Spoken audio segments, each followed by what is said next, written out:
The story begins with a conversation that could change Soho's life. He was called by name.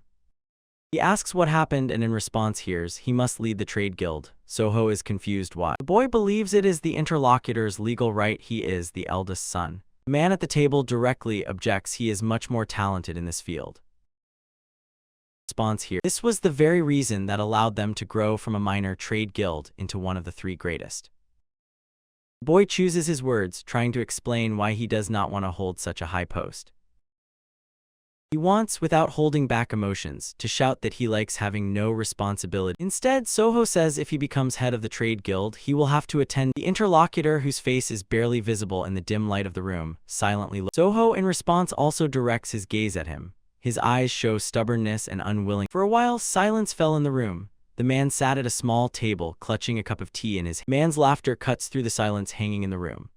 He says, well then, good, they will do exactly as he wishes.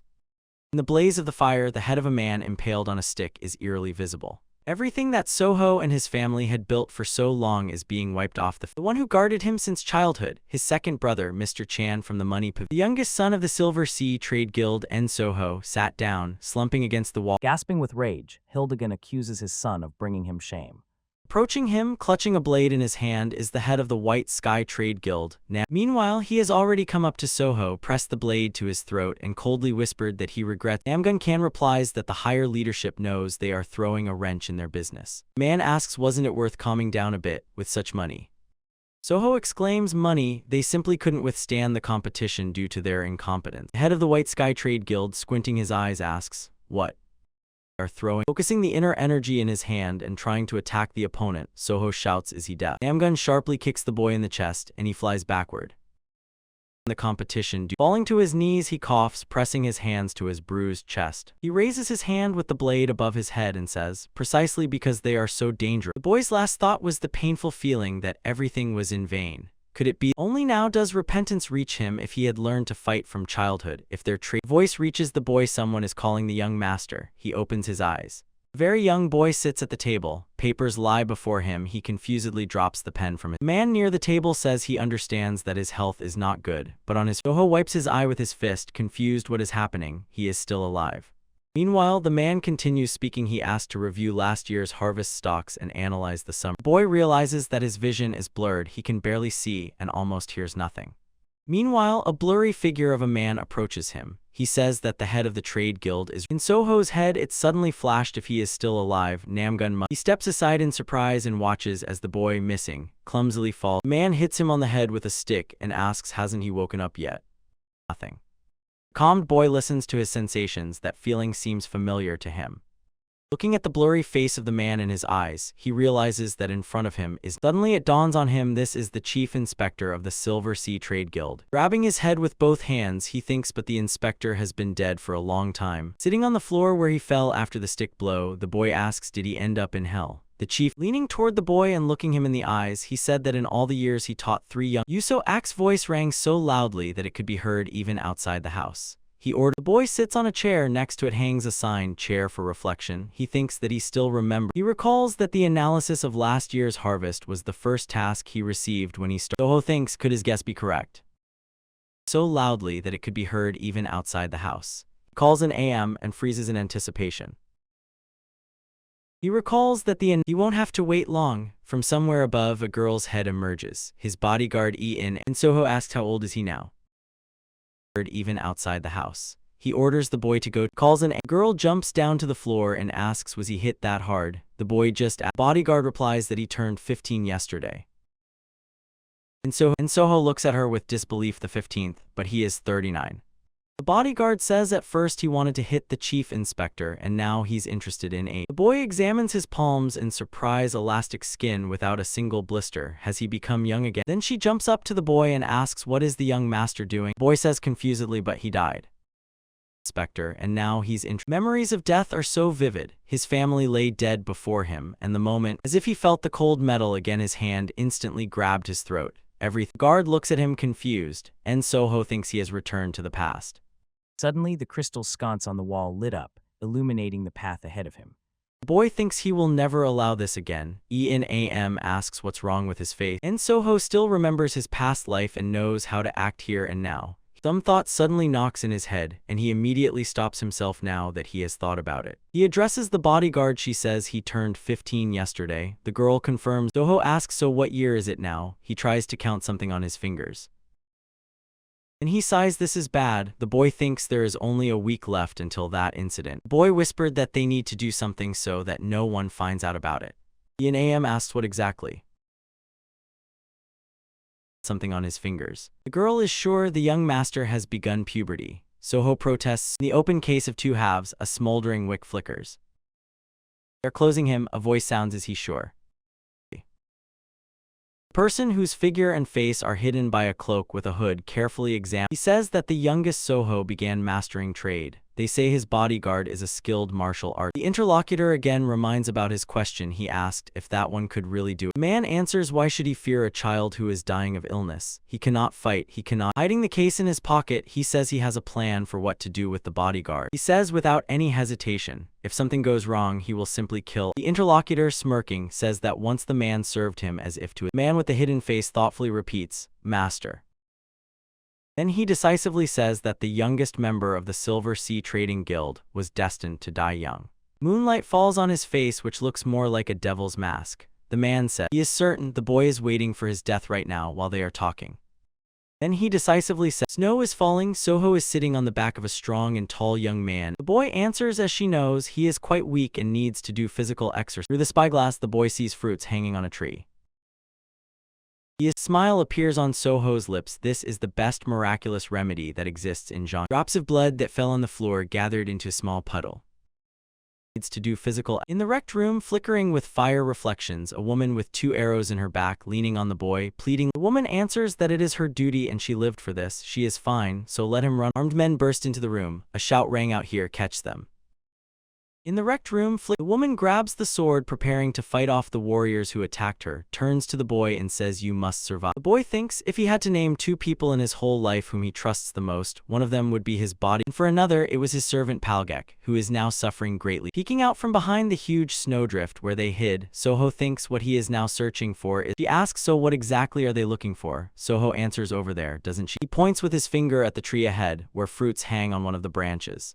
This is a miraculous potion with yin energy, comparable to a 10,000-year-old snow ginseng. The Yun Am asks, what is this? The boy, with sincere hope in his voice, explains that it is an incredible. The girl asks, is he sure it is safe to use a medicine about which they know almost nothing? They have plenty. Soho objects, no, those are not suitable. He thinks that his illness is not just meridian damage. Spiritual harmony of the star dragon is a rare physical condition when a person is born with. Women naturally have the gift, they harmoniously control powerful yin energy, and this is what makes them. The only way to overcome this is to take the miraculous remedy with yin energy precisely during. He thinks that in his past life he learned about this too late, so obtaining the crystal clear snow. Yun Am asks, doesn't he want to explain what is happening? The boy asks him to forgive, and he begs her very much for this. The girl replies she doesn't know who he is, but it's. Moving forward, she says she will return soon.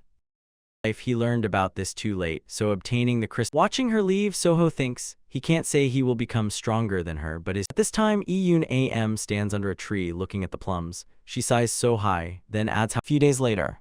Moving forward, she says she will return soon. Soho walks through the yard. People coming towards him bow. The young master has already awakened. He wishes them good. The boy waves to Yun Am and Palgaku good morning to both of them too. The girl replies. 2 men approach her and call out to her, calling her a guard. People coming towards him, watching the boy who is walking away and leaning on a cane. They say that the young master has changed. The men continue discussing Soho. One of them says, hasn't he grown? He remembers that the boy was. Young maid interrupts the conversation. She says that the boy's face has also changed. Shyly she says that he has always been handsome, but now he is the sweetest of all she knows here. However, it seems to her that now. Yun Am listens to their conversation with a sour face.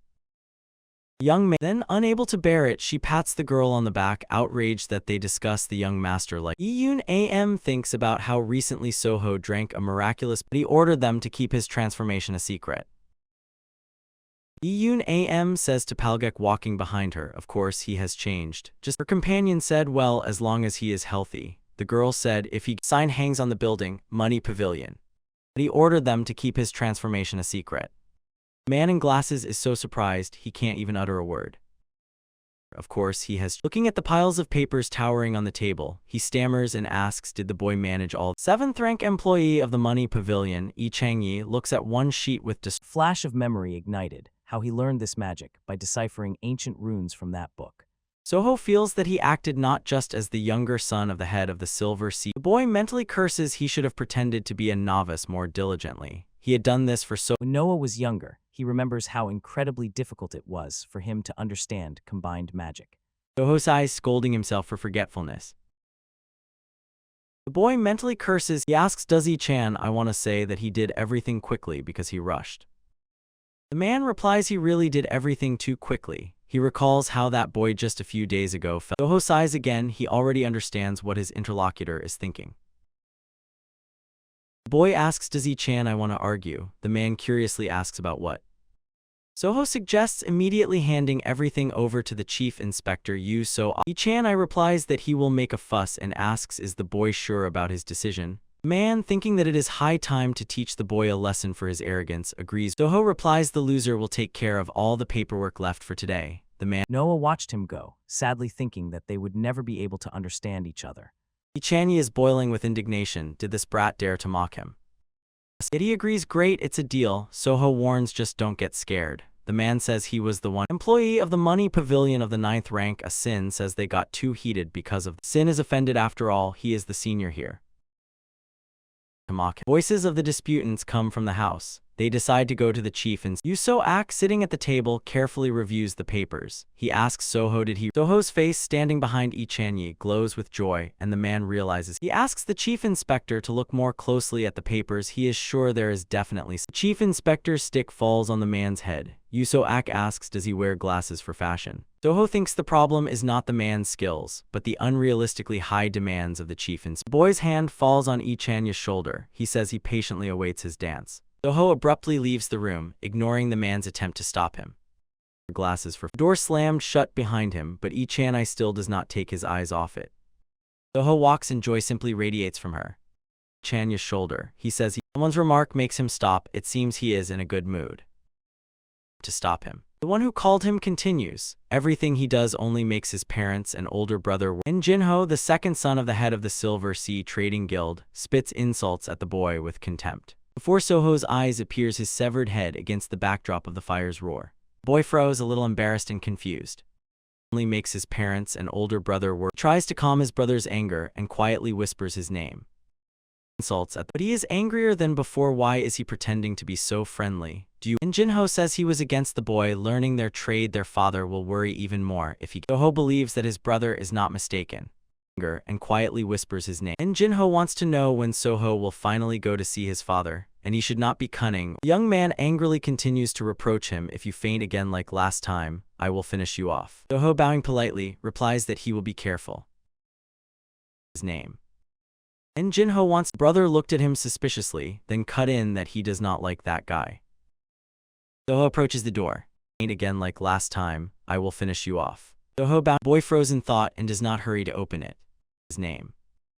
And Jinho, leaning on a cane, he finally decisively heads to the entrance. He has something to show them. According to memories from Soho's past life, a fire will break out in the money pavilion in a few. Noah froze with admiration before the pulsating energy of this place.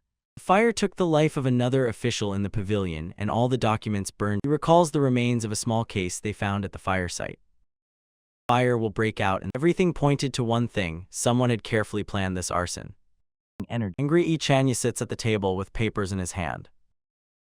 And all looking at him, Soho thinks, to prevent this in advance, he needs to be able to move freely whenever he wants. The man angrily asks why is he staring at him like that. The boy, smiling, replies nothing. He's already leaving. He thinks, to get such an opportunity, he will have to change the opinion others have about him. Here is the main residence of the Silver Sea Trading Guild. The man at the table covered with various dishes sit 3 people. Replies nothing. The eldest son of the head of the trading guild, En Jonho, asks. Jinho swallowed from the cup and replied, honestly, it's easier for him, no need to strain his brain. Soho silently observes the brothers. At the table covered with various. Jonho inquisitively asks the boy, you are also doing an internship at the money pavilion. The young man says that training is good, but there is no need to rush. He worries that Soho might. The boy asks him not to worry, saying he is doing everything he can. He thinks his old. In front of his eyes appears the severed head of Jonho, impaled on a stake. Middle brother interrupts the conversation. What nonsense is this? He says within the limits of possibility, but for him, besides eating, he returned to Amanda and handed her the prize for participation. The old Jinho replies it's all because the older brother always covers for him, and the young he asks how much longer will they have to deal with him, with someone who is just a burden to the family. Jonho interrupts him. Enough, this is too much. The brother says too much. Didn't he say what everyone already? Pointing at Soho, Jinho continues to insist that he coughs up blood during the monthly rituals and walks leaning on a cane. The boy thinks bitterly indeed. Even being an adult, it still hurts to hear this.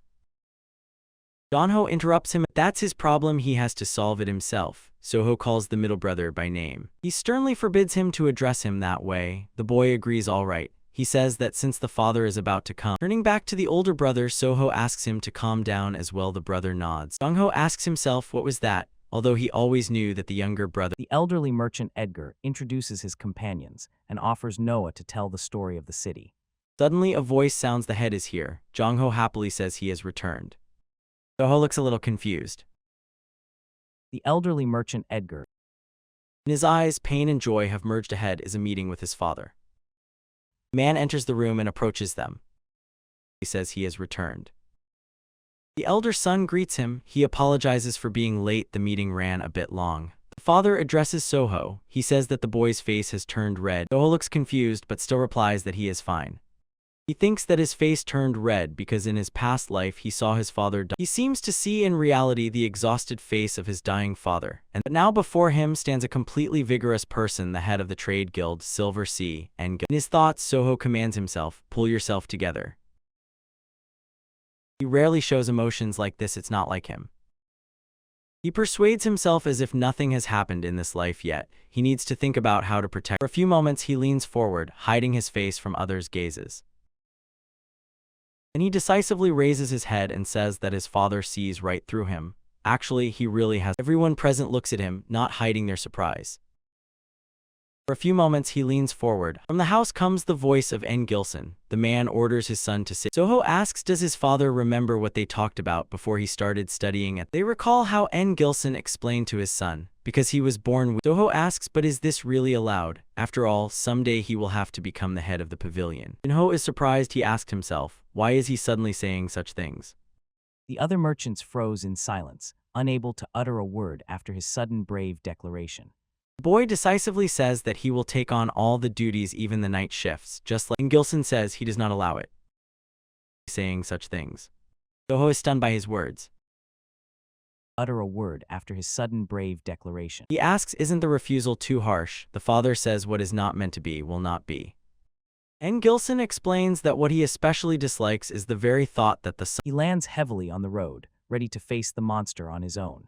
Soho thinks that this will change nothing. Then he will not be able to prevent the fire in the money. The boy asks if he proves that he can physically endure the night shifts, will the father allow him? And Gilson, clutching chopsticks in his hand, replies of course, but how does he intend to? Soho says a duel with Jinho, and the middle brother cannot hide his surprise. He definitely did not expect to hear that. Jinho is no less surprised than the brother. He thinks he misheard, and the young man asks what did Soho just say. The tiger gracefully soars in the air, demonstrating its mastery of flight. Jinho asks in surprise, Soho, have you lost your mind? To hear that. Boy asks what's wrong, is he really afraid to lose? The tiger gracefully. Jinho sharply jumps up from the chair. He also addresses Soho, what are you saying? The younger brother. He explains to the relatives, if they are worried about his health, wouldn't calming these anxieties. Soho explains he understands that Jinho recently became a first. Middle son addresses the head of the guild. From the chair, he also addresses The young man says that now, having heard this, he sees the meaning in the younger brother. Jinho tries to object, but he is sharply interrupted by N. Gilson, who gives permission to. Seeing the elder son's surprise, he says let them compete. Soho will also learn to take responsibility. Dipping chopsticks into the plate in front of him, N. Gilson adds sooner or man believes the moment has come for Soho. By N. Gilson, who gives permission. Boy thinks that father is confident he has no chance against Jinho, but that was to be. N. Gilson says considering the difference between him and Jinho, if he lasts. Soho sincerely thanks his father for the chance he gave him. Jinho grabbed his head and sighed deeply. Is confident he has no chance against. He tells his younger brother if it becomes too dangerous, surrender immediately. And he adds honestly, he doesn't think there will be a need for that here. Jinho's face darkens with restrained anger. Is confident. Brothers stand in the ring facing each other, ready to start the fight at any moment.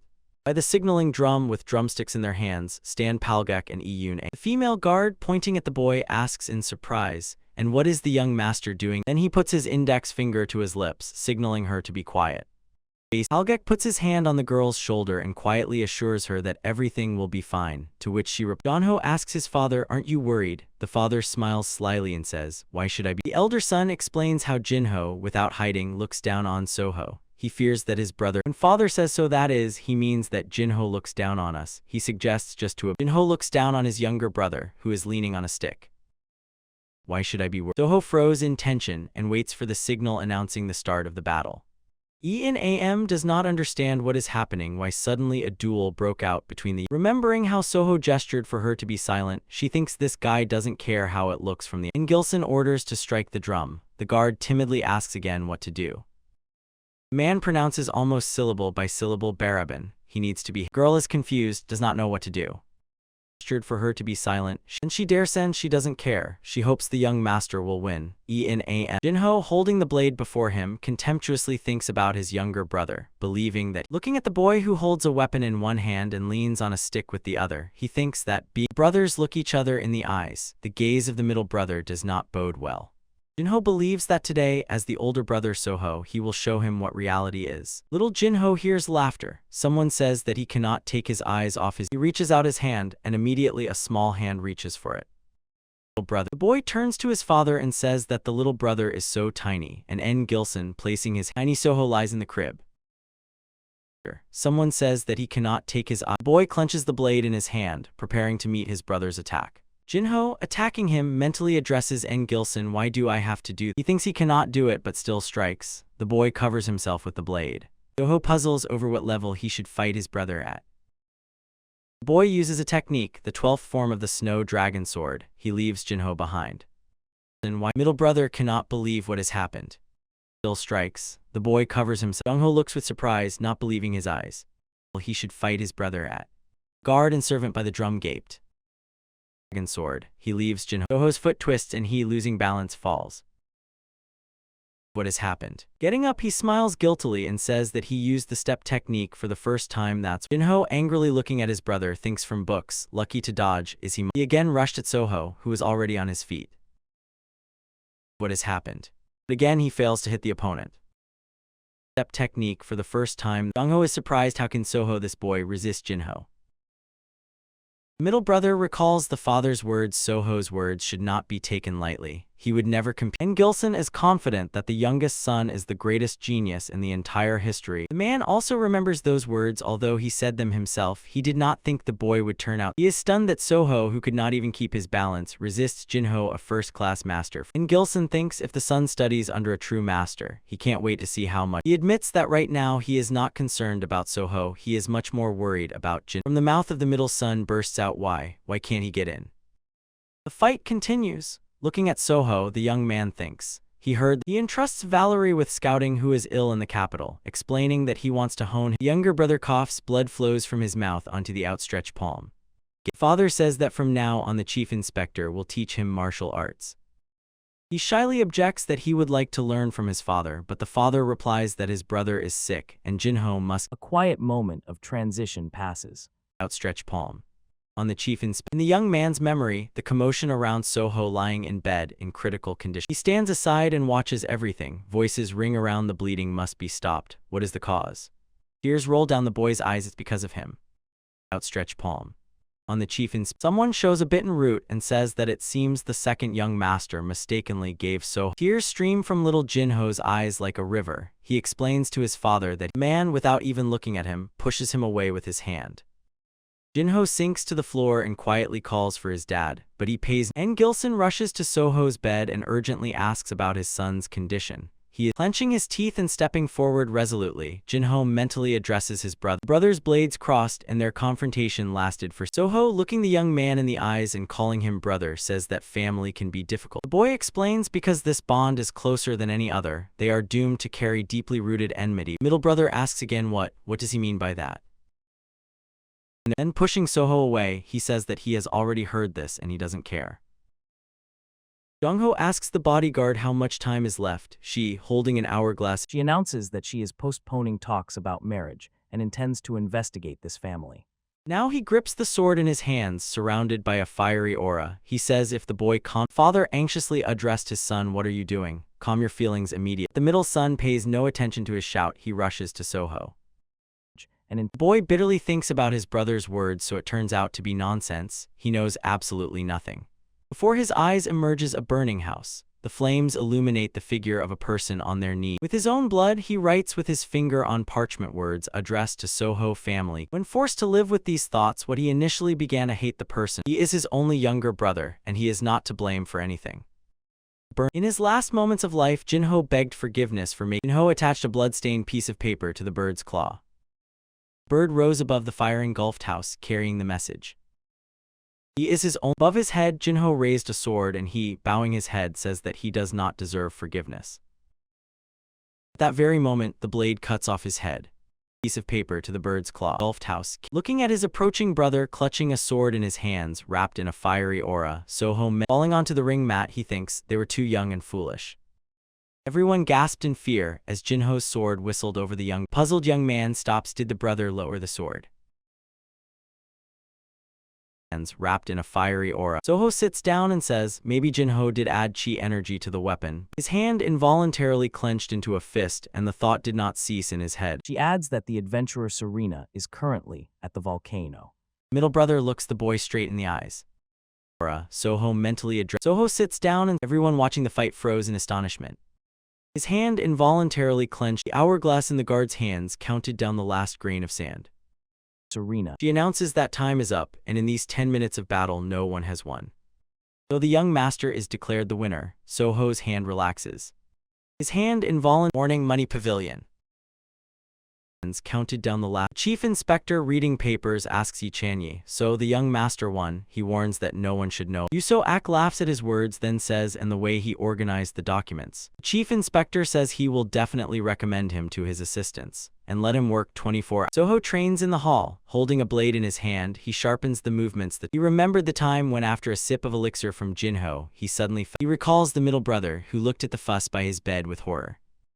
The boy remembers how the father came and ignored the middle son's repentance. Holding a blade in his hand, he sharpened. In his imagination, the moment when they crossed blades appeared, and he repeated Jinho's words. He again sees the moment when the sword, thrown aside by a powerful strike, flew. He remembers how Jinho, wiping the drops of sweat running down his face, said, "Annoying."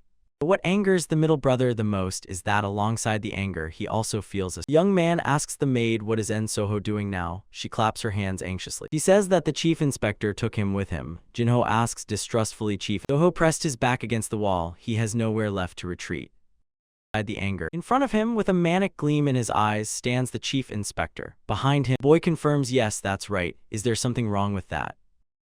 The chief inspector orders the woman who threw the boy over her shoulder to carry him after him. Yuso-ak loudly announced that from now on Soho is his assistant. The head of the Silver Sea Trade Guild approved this. Meanwhile, the boy recalls what caused the death of the chief inspector in his past. The chief inspector sprinkles terms and a list of numerous duties, and at the end asks not difficult. Yuso-ak's personal assistant Cho Yan-en, holding the boy on her shoulder, calmly says the young master should not worry. He assures that very soon he will begin to enjoy the process itself.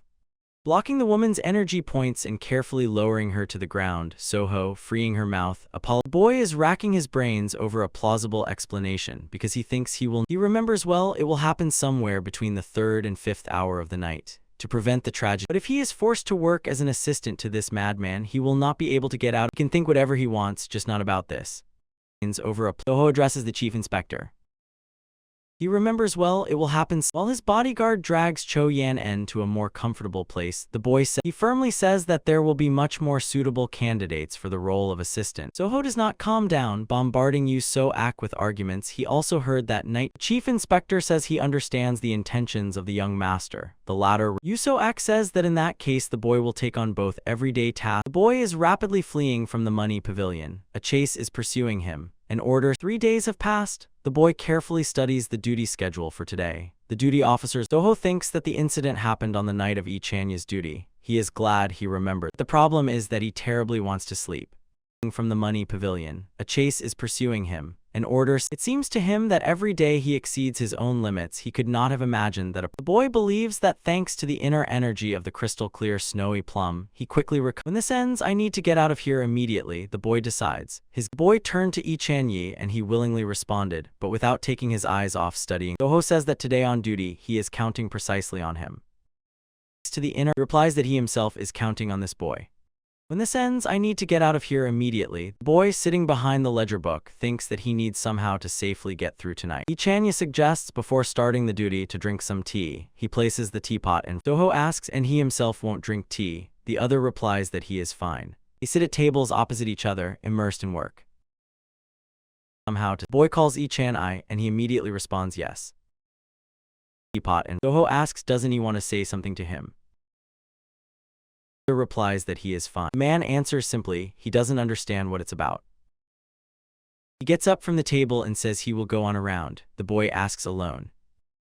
Yi Chanyi, looking at him suspiciously, replies he thinks it will be better that. The boy stands up and keeps his eyes on the man who is walking away.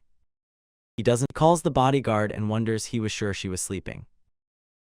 He will go. She, sitting on the ceiling beam, denies such an assumption, says she has been here from the very beginning. He asks doesn't she want to come down and have tea with him. The girl is surprised what reason. She says she will come. Yoon Am drinks tea and says the taste is a bit bitter. Not finishing the phrase, she falls to the floor. Soho says, as expected, there is a sleeping draft. He makes the girl more comfortable, then, stretching, says that he himself would gladly take a little. Rubbing his hands, Soho says, now is not the time to sleep, it's time to go on a patrol. Fafnir, filled with amazement, says he has finally met a person who can understand him. Spilling the contents of the bucket around the room, the person throws the bucket aside. And he opens a small case. Inside a wick is smoldering. For some time, the man did not take his eyes off the small flame growing in his hand. A voice comes from behind him. Its owner thinks the man looks anxious. And throws the arsonist hurriedly turns around. For some time, the man. At that moment, Soho snatches part of the case from his hands, which examining the trophy, Soho says it really burns very well. The flame is fueled by. Guy addresses the man and he really prepared thoroughly. Then he says his name, Pavilion. Man looks gloomily at Soho. Is part of the. Realizing his mistake, Noah explained that he had unconsciously used an archaic language. Soho, smiling, asks will he believe that he saw the future. Ah-sin says the boy is not going to tell him anything at all, is he? Soho asks. He says that man was going to set everything here on fire, but he caught him. That's. Slight smile plays on Ah-sin's lips. He believed that he saw. Then he bursts out laughing, slaps his forehead with his palm and says the boy is right. He admits that the rumors about his insightfulness were not exaggerated. Then the man throws off. Soho looks a little puzzled by this turn of events. Slight smile plays on us. Beckoned the enemy to himself with his hand and said, yes, he is still single. His joke angered Ah-sin. He shouts, is the boy fooling around? Then let him die. Yi Chanyi walks down a dark corridor, holding a lantern in his hands. Slight noise makes him freeze alertly. Yes, he is still single. His joke, his eyes narrow suspiciously. He attacks Soho. Yi Chanyi walks. The giant beast lets out a deafening roar as the powerful spell begins to take effect. Yi Chanyi replied that he does not understand what it is about. Soho said, is that so? The man asked in surprise, how did that boy do it? Soho does not immediately understand. Their words did not hit him. A new message appeared in his field of vision. He received. Man stunned asks Soho, what kind of magic is this? The boy, smiling, asks is it because of this that he looks like he swallowed a ruler? Yi Chanyi shouts. The boy does not think that it is about some kind of his uniqueness. He says that he tried not only to complete the assigned tasks but also. The man listens carefully to Soho. If you work just for the sake of ticking boxes, it turns into work for the. Soho mentally stops himself. He sounds like an old man, and aloud adds that he learned this from his father. Yi Chanyi slaps his forehead with his palm. It's so wrong, but it hurts his pride. Soho replies that nothing is impossible. Such feelings can give a powerful impetus to growth. He hurriedly tells the man that his father also taught him this. Yi Chanyi stands up and says he will go make a round. Soho asks alone. The man replies he thinks it will be better that way. Walking down the corridor, he thinks, although Soho is the heir to the head of the trade guild who. Yi Chanyi recalls how that guy asked if he was well prepared for the dance and thinks that sometime. He approaches the door and next to it silently hangs a sign, rest room. He takes a jar from the shelf and thinks that there is nothing better than a cup of hot tea when there is such. Serena tells Noah that she lied to the guild to protect his secret. I froze in astonishment, noticing oil stains on it. He had never. Soho literally dodged the opponent's strike at the last moment the dagger passed by. Clenching his fist, the boy says he just realized that compared to his brother Jinho, fighting beats the man using one of the Snow Dragon's fist strike techniques. The opponent who failed to dodge is completely confused. Looking at the boy, he thinks in shock, what is this? Wasn't he terminally ill? He says he just realized that compared to his. Soho strikes again and the man is completely lost. Snow Dragon's fist strike techniques. He doesn't believe what is happening. It seems to him as if this is all just a dream. His hand touches the mahjong tiles. What is this? He bitterly thinks about his hopeless job and aimless life. The man makes his choice. Instead of being born in this life, living it, and he furiously throws the tiles across the table and shouts that Shin grabs the bald strong man by the collar and shouts that it's all his fault. He is thrown out the door and the door slams shut right behind him. As if mocking, he lies down, not even trying to get up. Tears flow from his eyes. Oh, thinks the son's man approaches him. He says in what a miserable state the warrior comes. The worker of the money pavilion, without even getting up, grabs the man by the leg and begs. Man says of course he knows all this. The son a capable employee. His eyes. Oh, he adds that's why he wants to offer him to work together. Son's eyes roll back. He thinks so senseless. Everything is senseless. And begs, I will return. Strong blow hits him in the face. Soho's voice is heard. No one allowed him to faint. Continuing to beat the man, the boy says that he is no longer a human. Soho, whose eyes burn with inner energy, says, son, servant of truth. The receptionist hands Noah a registration form and gently asks him to fill it out. Around 4 to 5 in the morning, the moon is still visible on the horizon. Soho stands before a group of people, apologizing for waking everyone so early. He is confident they have already received the message. Or a registration form and gently asks him to. Pointing at the man hanging by his hands on the tree, Soho reports that they have just. Boy says that the water mill of the pavilion head to whom he tied Sin, beaten arsonist begs just kill him. Received the message. The head of the Silver Sea Trade Guild, N. Gilson, asks again, so he says, this was planned. Man asks again, is the son sure about this? Mill of the pavilion head to whom he tied Sin. The boy thinks that the father now feels the full depth of this betrayal. Guild. The Lotus Courtesan House is one of the 5 most famous escort pavilions in Hubei. The head of the Sea Breeze Pavilion, Jok Benkal, holding a smoking pipe in his hand, says, if he is not mistaken, Ndami, head of the West Pavilion, is sure that even if they manage to do this, head of the External Relations Department, leader of the Silver Wind, he says if it weren't for the young master, they would be sleeping and wouldn't even suspect the fire. Soho thinks that he is confident about this. Ndami, head of the West Pavilion, Enchan, I would have been burned alive for drinking tea with a sleeping pill. Silver Boy says enough praise. He believes they need to discuss their further actions and go. Man already knew that Soho would not miss the chance to boast. Ndami, Bajok Benchhull gladly thinks that the boy takes on the task without hesitation. Ndami is pleased that Soho remains calm, even though this event is so serious. Everyone around agreed, this boy is a true talent. The chief inspector asks could they first take the arsonist down from the tree. The man admits that he feels Soho did not expect such statements from Yu So-aka and agrees with his opinion. The unleashed Shin is on all fours, slowly coming to his senses. The chief inspector, Yu So-aka, delivers a crushing blow to him and shouts, if he is alive then let him explain to him what this nonsense is. He hits Shin blow after blow, mumbling that he worked late last night and now because of him everyone is being blown up. Boy suggests truly setting fire to the money pavilion. Everyone at the table as one turn to him. Nonsense is. He hits the chief inspector almost snapped rudely, but remembering who the head of the pavilion, Zakat Ndami, placing a cup with a drink on the she sorrowfully contemplates the fate of the heir to the throne. She should be raised in the best environment. He is convinced they need to convince the Lotus Courtesan's house that their plan. Everyone present agrees with Soho's plan. The only one against is the chief, and since the majority supported the boy's idea, they decided to still burn them. Looking at the fire, Soho thinks it burns beautifully, just like when his whole family died and he. Looking at the chief inspector, who is suffering because of the expenses, he thinks it is worth sending him. Soho asks Ichan when is the payment deadline at the Lotus Court. Boy says they will just let the situation mature to the right moment. He thinks they will get that. A month has passed, one of the 5 most famous escort pavilions in Hubei. A man walks down the street and overhears someone mentioning the recent. The man, heading to the mansion, overheard people whispering. Not a trace remains. A rumor reaches the man. Supposedly, the Lotus Courtesan House took advantage of the fire to avoid. The chief manager of the Lotus Courtesan House, So Suchin, thinks nonsense. He believes this must be stopped, and in a moment, he bows his head. So Suchin looks with surprise at a woman's hand, which he almost stepped on. Looking around, he sees women lying on the floor. The man is shocked what is happening. Noah explains that he was just picking up other useful things along the way.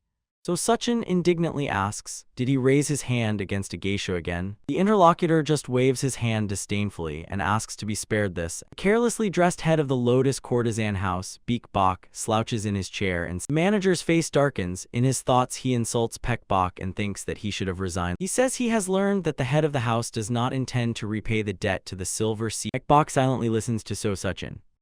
Lotus Courtesan House, Beek Bok, slouch. Then he disdainfully waved his hand again. He doesn't care. The deadline has already passed. He tries to object, but the head of the house interrupts him again, says the trading guild. The manager shouts that the former head of the house would never have done that. Lotus Courtesan. Shadow falls over Pek Bok's face. His hand again. He doesn't care. The deadline has already passed. He orders the manager to come to him. The manager shouts. While the man approaches the chair, the mistress of the house is desperately searching for something. Suddenly, Pek Bok smashes a bottle over his head and showers. The man, covering his face with his hands, falls to his knees. Pek Bok, looming over him, asks so. Kicks the manager and asks again who is the head of the house, him or his father. Desperately searching for. Returning to the chair, Pek Bok complains that So Suchin does nothing but interfere with him. Sitting down, the man addressed the manager and ordered him to listen carefully whether he was still able to. He forces the geisha sitting at his feet to lift her head. The girl trembles with fear, tears rolling from her. Pek Bok says their demands are a bit annoying, but everyone knows. The Dawn Tree. He is confident once he deals with this, everyone who compares him to his father will finally shut up. Pek Bok smiling adds, instead they will simply destroy them. Fear. The head of the Lotus Courtesan House suddenly hears someone calling him master. The man becomes furious. They break in without permission. Do they want death? Beek Bok. The leader falls to his knees and begs for forgiveness. He says it is very urgent, and reports. Beek Bok's face changes. He clearly did not expect such a turn of events. Meanwhile, a group of men is already approaching the door of the hall where he stands.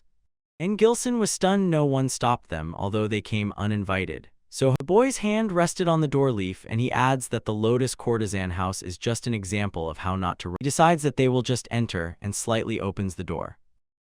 Hall where he stands. Behind Soho, who threw a heavy metal-covered club over his shoulder, came a group of armed men, and Soho strides forward swiftly, spinning the club in his hand.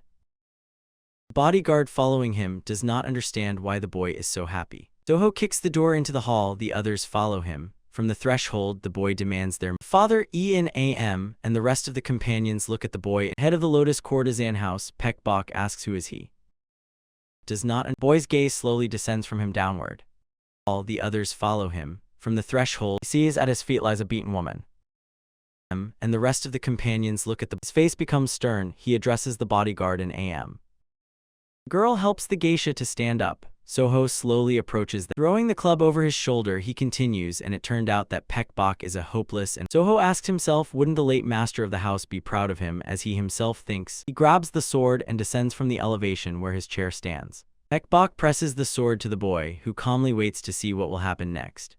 One of the men accompanying him wants to rush to his aid, but N. Gilson stops him with. Soho asks the head of the courtesan's house if he has already drawn the sword, then should he. The boy waves his hand as if calling, attack. To the boy, who calmly waits. One of them, Pek Bok, insults him and raises the sword. He wants to rush to his aid. He lunges at Soho, who in response swings the club. The face of the head of the house is distorted with anger, while the boy is completely calm, a slight smile. Soho easily parries the sword strike. One of the men accompanying him, Pek Bok, not expecting such agility from him, looks puzzled. Bont swings the club. The boy steps back a step, increasing the distance. The man cannot believe that he heard that the second son of the head of the Silver Sea Trade Guild is a first-class fighter. His words infuriate the opponent. He shouts that he will get it now and again rushes into attack. Pek Bok slices the air with a sword, and suddenly a boy's voice sharply calls out, "Not so fast." The man turns his head toward the direction from which the voice is coming. Soho does. The magical light quietly hums while Noah restrains the symptoms, but the elixir is still needed.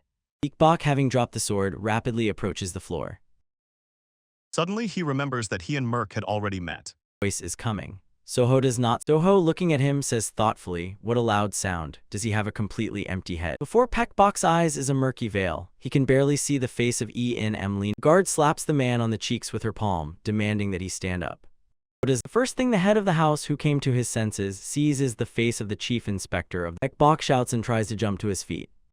Murky veil. He can barely see the face of Chief Inspector says he got scared just by looking at him. How dare he stab? The head of the House of Courtesans, with a huge bump spreading on his head, still sits on the floor, and in front of Peckbok asks, "What payment is this about at all?"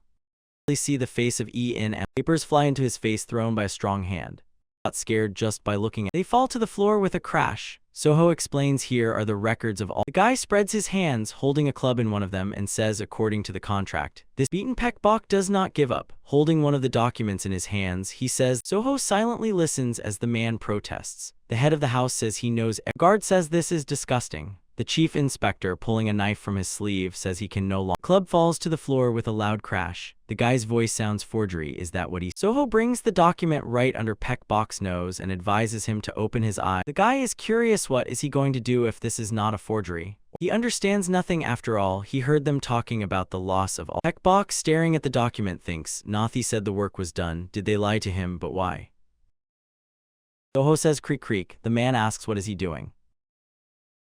The boy answers mockingly, and what does it sound like? It's the sound that Peckbok makes. Soho does not calm down. If the head of the House of Courtesans managed it diligently. The boy towering over him asks probably he is used to littering behind others' backs, or is he wrong? The man who approached them said that he had to tell them something. It's the sound that Peckbok. Soho stares at him, trying to understand who stands before him. The man who tightly pressed the book to his chest is supported under the arm by one of the people accompanying the. Soho thinks that he himself transformed the fading business into one of the three best court. Soho bows politely and saying nice to meet you, gives his name. So Suchkin suggests dropping formalities and asks the young man to look at the book. Peckbok interrupts him and, showering him with curses and threats, orders him to be silent. Suddenly he falls silent, his gaze tightens. Name. Sword Am, standing behind him, touches the man's neck with the upper part of the monster's body, makes a final desperate strike toward her. The chief overseer begs the head of the courtesan house to stop. Meanwhile, Suchkin continues to speak. He believes that Peckbok has gone too far. Peckbok, unlike the previous head of the house, had rather mediocre. Peckbok was constantly compared to his father, and even he recalls how painfully Peckbok endured those rumors. Looking at the man sitting on the floor, the manager thinks that fate simply forced him to break down. So Suchkin says he knew that Peckbok would not become like his father and still kept clinging to the head of the house. Bombards him with accusations, and the manager insists. He hands the book to the boy, who thanks him. Fate simply. Soho thinks he had his reasons, but now everything is settled. He reads the records, and, as he suspected, it concerns something illegal. With surprise, Gilson asks did he discover something. Soho confirms. Bowing respectfully, he sincerely thanks his father for the trust. The man hears his son's words again in his head. He started all this, so he must see it through to the end. The boy, clutching the book tightly, says there is one more suspicious detail. The man says at first he thought it was just a rumor, but now he understands it. Both are convinced that the Dawn Trade Guild is behind this. After expressing her opinion, Jelsamina approaches Salim directly, her voice quiet and steady. The boy reflects, knows that the Dawn Trade Guild is connected to the White. Looking at the back of the one who walks ahead, he tries to guess what the alliance is called, and he turns to his bodyguard. Jelsamina approaches. The girl is curious what has he been so deeply thinking about since early morning that he. The bodyguard asks why does he need to go to the pavilion. She asks him to explain at least something so that he, smiling, replies that he is not sure. Mentally, he asks her forgiveness. Am thinks angrily maybe she should just hit the boy once. The man points. Looking around the building, Soho snorted in surprise instead of what he expected. There was a From the shore, Serena watches silently in shock as he descends. They enter the house. The man says there is no one here because they were ordered not to enter. So Suchin steps forward and crouches, saying that he had also noticed something strange. The boy asks him to stand behind him. His hand rests on the hilt of the blade. Without removing his hand from the blade, the boy suggests come out. Says their girl wrapped in a cloak approaches them, the fabric hiding the lower part of her. Soho believes her presence was almost unnoticed. He asks who is she, and the girl reaches for the sword fastened on her back. The boy understands. She chooses to fight. Soho asks the guard to take care of the steward. Girl wrapped in a cloak approaches. Girl, tightly gripping the sword in her hands, lunges at the boy. Is stunned by the speed with which she moves. Girl reaches for drawing the blade from its sheath. Soho instantly retreats, dodging the opponent's strike. Girl relentlessly attacks him, and he is forced to defend himself. Soho thinks the stranger moves lightly, and her sword strikes are extremely strong, a true master. The blades crossed, and the boy catches the scent of orchid from the girl. At that moment, Eun loudly warns and brings down his sword on the stranger. The girl suddenly appears in the doorway, and the confused steward steps aside. Stepping out the door, she turns around and freezes for a moment. The girl. Then she throws a bomb into the very depths of the room where Soho and Eun. Soho watches tensely as the object thrown by the opponent bounces on the floor. The boy rushed forward and shouted to his companions to duck. An explosion sounded. For a while, smoke filled the room. Nothing is visible. When the smoke clears, Soho and his guard approach the manager. The boy thought it was an incendiary bomb, but it turned out to be a smoke bomb. He realizes that the rival just wanted to escape. Standing in the doorway and looking in the direction the girl fled, he thinks it would have been difficult. The manager points to the place where he previously squatted. There is a The boy approaches closer and mentally asks. An underground passage. Turns to Eun and asks, is she guarding the entrance? She replies. Soho tightly grabs the small handle on the hatch cover. He believes that the girl hiding her. The massive head of the snake and its sharp, serrated fangs filled you. On the hatch cover, he suddenly sees the emblem of the Dawn Trade Guild. Before you is the main residence of the Silver Sea Trade Guild, Pavilion. And Gilson says so there is an underground tunnel leading from there, connecting. The head of the Trade Guild sat at the table. To his right and left were Soho. Boy protests, no way. Sees the emblem of the Dawn Trade Guild. Men look at him in surprise. The chief inspector asks why not. And Gilson says so there. Soho explains that, as they themselves know, the courtesan house is one of the 5 most. He believes they will often have opportunities to establish contact and earn their. Soho says exactly, if they keep the current chief manager, they won't even have to try. Yuso Ak supports him. He fully agrees with the boy. After reviewing, licking his lips dried from nervousness, he, flashing his eyes. So Suchin, the chief manager of the Lotus courtesan house, shuddered. Looking at the chief inspector, Soho thinks that Yuso Ak has a frightening gaze. And Gilson says that his son handled the situation well and, as a sign of gratitude, the man adds it was not easy for him with the money pavilion either. Let him rest. The chief inspector, hearing these words, became angry and angrily struck the table with his fist. He pierces the boy with a look, trying to instill in him only one thought: to refuse his father.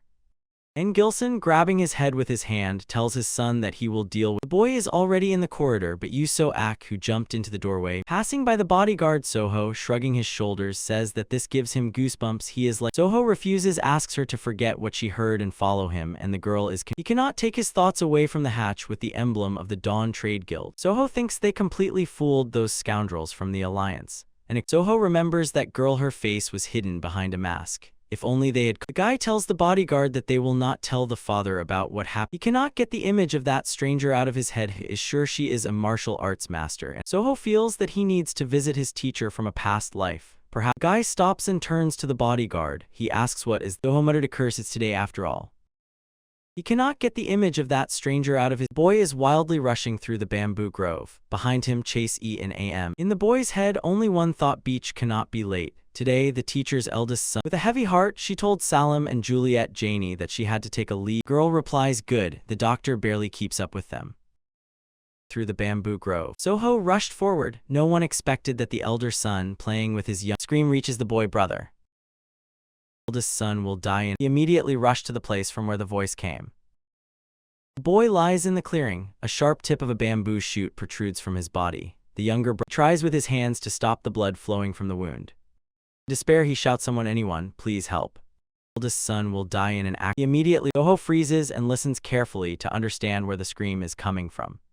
The boy begs his older brother to forgive him. He says it is his. Soho's palm rests on his head and he repeats, I am not guilty. The boy says he came only because of his cry for help. The boy sniffs. Soho says he did well. Bodyguard appears, carrying a doctor in her arms.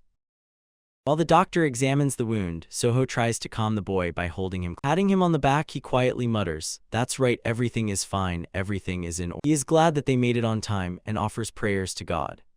Medical Pavilion of the Silver Sea Trading Guild. Wound. Soho tries to calm the boy. The bandaged boy lies in bed. The younger brother sits nearby on the floor, resting his head. Perhaps in this life he will more often see a smile on the teacher's face. He doesn't even want. Looking at the brothers, he mentally adds that this is why he will change the future piece by piece. He thinks the teacher should have appeared by now, and at that moment the front door opened. A man rushed into the room, ran to the bed, and shouted, "Hangjin." Soho greets him. The man stops. Looking at the brothers, he mentally adds. Approaching him, the boy says his name is Soho. He is from the Silver Sea. The man bows low and sincerely thanks the boy, realizing that if it weren't for him. Soho says there is no need to thank him, he was just lucky to come across the children. He looks at the younger of the brothers. He has already fallen asleep, resting his head on the bed. The man's hand rests on the forehead of the older boy, who lies with his eyes closed. He looks at the child with tenderness. A slight smile appears on his lips. The man bows again and says that the boy is very modest. He does not know. Soho tightly clasps his hands in his palms and asks him not to worry about it. The man lingers his gaze on the boy's hands. He lies with his eyes closed, and he addresses him, calling him a young master. He asks, is it okay if they step away? The man bows again, and Soho is worried, is something wrong? The boy looks at the teacher inquisitively. The man replies he thinks that speaking here is inappropriate. Lies with it. He explains supposedly it is because of the nature of the boy's body. Soho looks. Night forest, the moon disk is visible in the sky. The man apologizes. The man looks at him attentively, then quietly says, the boy is smart. Soho ponders, could that crystal clear energy of the snow plum have changed his body? The man asks, has he already heard about the spiritual harmony of the star dragon? Soho watches the interlocutor expectantly. He is sorry that the boy had. Noah suddenly realized, to complete his mission, he will have to defeat the golem. For a few moments the man closes his eyes, as if trying to gather his thoughts. He tells the boy not to worry. The boy is a little surprised and waits for more. The interlocutor says when he previously touched his hand, and it was then that he felt that the boy has the spiritual harmony of the star dragon. Soho asks, does he know anything about it? The boy is a little surprised. The man says that he once met someone with such a nature. The boy is stunned. What? The interlocutor answers yes, he is very sorry, but he cannot say who it is. He says in any case, the reason why he brought him here. The man states that he would like to find out whether the boy agrees to learn the ice art known to him. So the interlocutor continues, considering that he saved his son. Their teacher explains he wants to repay exactly in this way for everything Soho has. Lightly bowing, he asks the boy for permission to teach him. Everything goes so smoothly that Soho barely restrains a smile. The boy in response bows deeply, asks to be taught, and calls the interlocutor teacher. The man did not expect him to agree so quickly. Lightly bowing, Pamela, already on her feet, intervenes with a plan. She tells them to tie everyone up, and man replies, good, if so they will start training tomorrow morning. From the depths of the cave, quick footsteps echo. Lightly bowing, he asks the boy. Pamela, already placing his palm on the boy's back, he explains that internal energy is already circulating. He continues to keep his hand on Soho's back under his hand. So they sat like that for some time. The boy closed his eyes and placed his hands on his knees. Teacher thinks that all this is very strange. Back, boy's meridians are already open. He withdraws his hand from Soho's back. So they sat like that for some. The man calls him, addressing him as a young master. The boy slightly opens one eye. Teacher asks, does he already know about this spiritual technique? Soho replies that can't be. He had already forgotten that he opened all his meridians. The man asks, was there ever a moment when his life was threatened because of his yin? The boy carefully explains not long ago he drank miraculous medicine and he says that it seems something similar happened to him too. Soho does not like to lie, but the boy turns his head toward him. The teacher says this is a good sign. The boy is already ready to work with spiritual tech. Soho is stunned right now. He clearly did not expect the training to progress so rapidly. The teacher promises to push him so hard that he will beg for mercy. The boy is frightened. The man says that he saved his son. Sign. The boy is already ready. Therefore, he is ready for anything so that his lessons help the boy preserve his own. Soho sits at the table, deeply reading the papers. He does exercises with a full water tank tied to his back. Man's young maid watches every movement of his with admiration. The guard and boy is again sitting over documents, an endless cycle of work and training. He recalls the teacher's words who said he would give him homework every day. He will train even during. Soho dreams that during his next vacation he will just lie in bed and do absolutely. Cho-Yan-en, the personal assistant, approaches the chief inspector's desk and says, Yuso-ak shouts, doesn't she see that he is very busy? But she explains that this is. A stone projectile instantly closed the distance, leaving no time to react. He asks Soho what is he doing and orders him to prepare. Soho is holding his head. The chief inspector says if Mr. Sun is here, it means he explains to the boy that his table is already covered with papers. So if he personally discusses everything with him and then retells it to the boy, Soho thinks he needs to get out of here, and the chief inspector, being too lazy himself, shifts. Walking to the exit, Yuso Ak orders the assistant to make sure everything is. He promises when he returns he will give her even more work. The woman is delighted. Do Yan suddenly lunges at the boy, holding a rope. Several people are seated around the round table. The head of the Silver Sea Trade Guild, N. Gilson, the landowner of Chunyang District in Hubei Province, Sun Zhangju, replies indeed. The man is disturbed by the presence at the table of Soho, who is tied up and trying to free himself with a gagged mouth. After taking a sip from the cup, he said that he came to them to ask for help. Putting the cup on the table, the man explains a few days ago some officials told him that part of his. He says that he talked to people he trusts and they told him that the officials are looking for some. Sun Zhangju thought it was a misunderstanding. He hoped that if he found what they were looking for, he could at least. Man says that what is being sought is a doll that dances by itself at a certain time. Soho freezes, a doll that dances by itself. That the officials are looking for. Sun guest tells them about the doll that dances by itself in a fascinated manner. Soho listens to him with surprise and even stops trying to break free from the ropes. The head of the Silver Sea Trade Guild snorts skeptically a dancing doll. The guest tells them about the doll. He decisively puts the cup on the table. Soho listens to him with surprise and even Gilson assures that he understands the situation their guest has gotten into. Sun Zhangju waits ready for when he will continue his speech. He decides. The head of the Trade Guild exclaimed in disbelief. Is the official Po Changsa real? The guest, though reluctantly, admits that Lady Chu is involved in this. Suddenly silence fell over the table. When he will continue his speech. Then N. Gilson says he is very sorry, but he does not think they can take this on. So with a desperate cry, he pushes his consciousness into the runes deeper than ever before. Once among the noble ladies, a special game spread. Once a month they chose a young girl and imagine they asked to bring a golden flower. Very sorry, but he does not. The one who lost had to arrange a lavish banquet for all the other participants. The winner was showered with honors like a true empress until the next round began.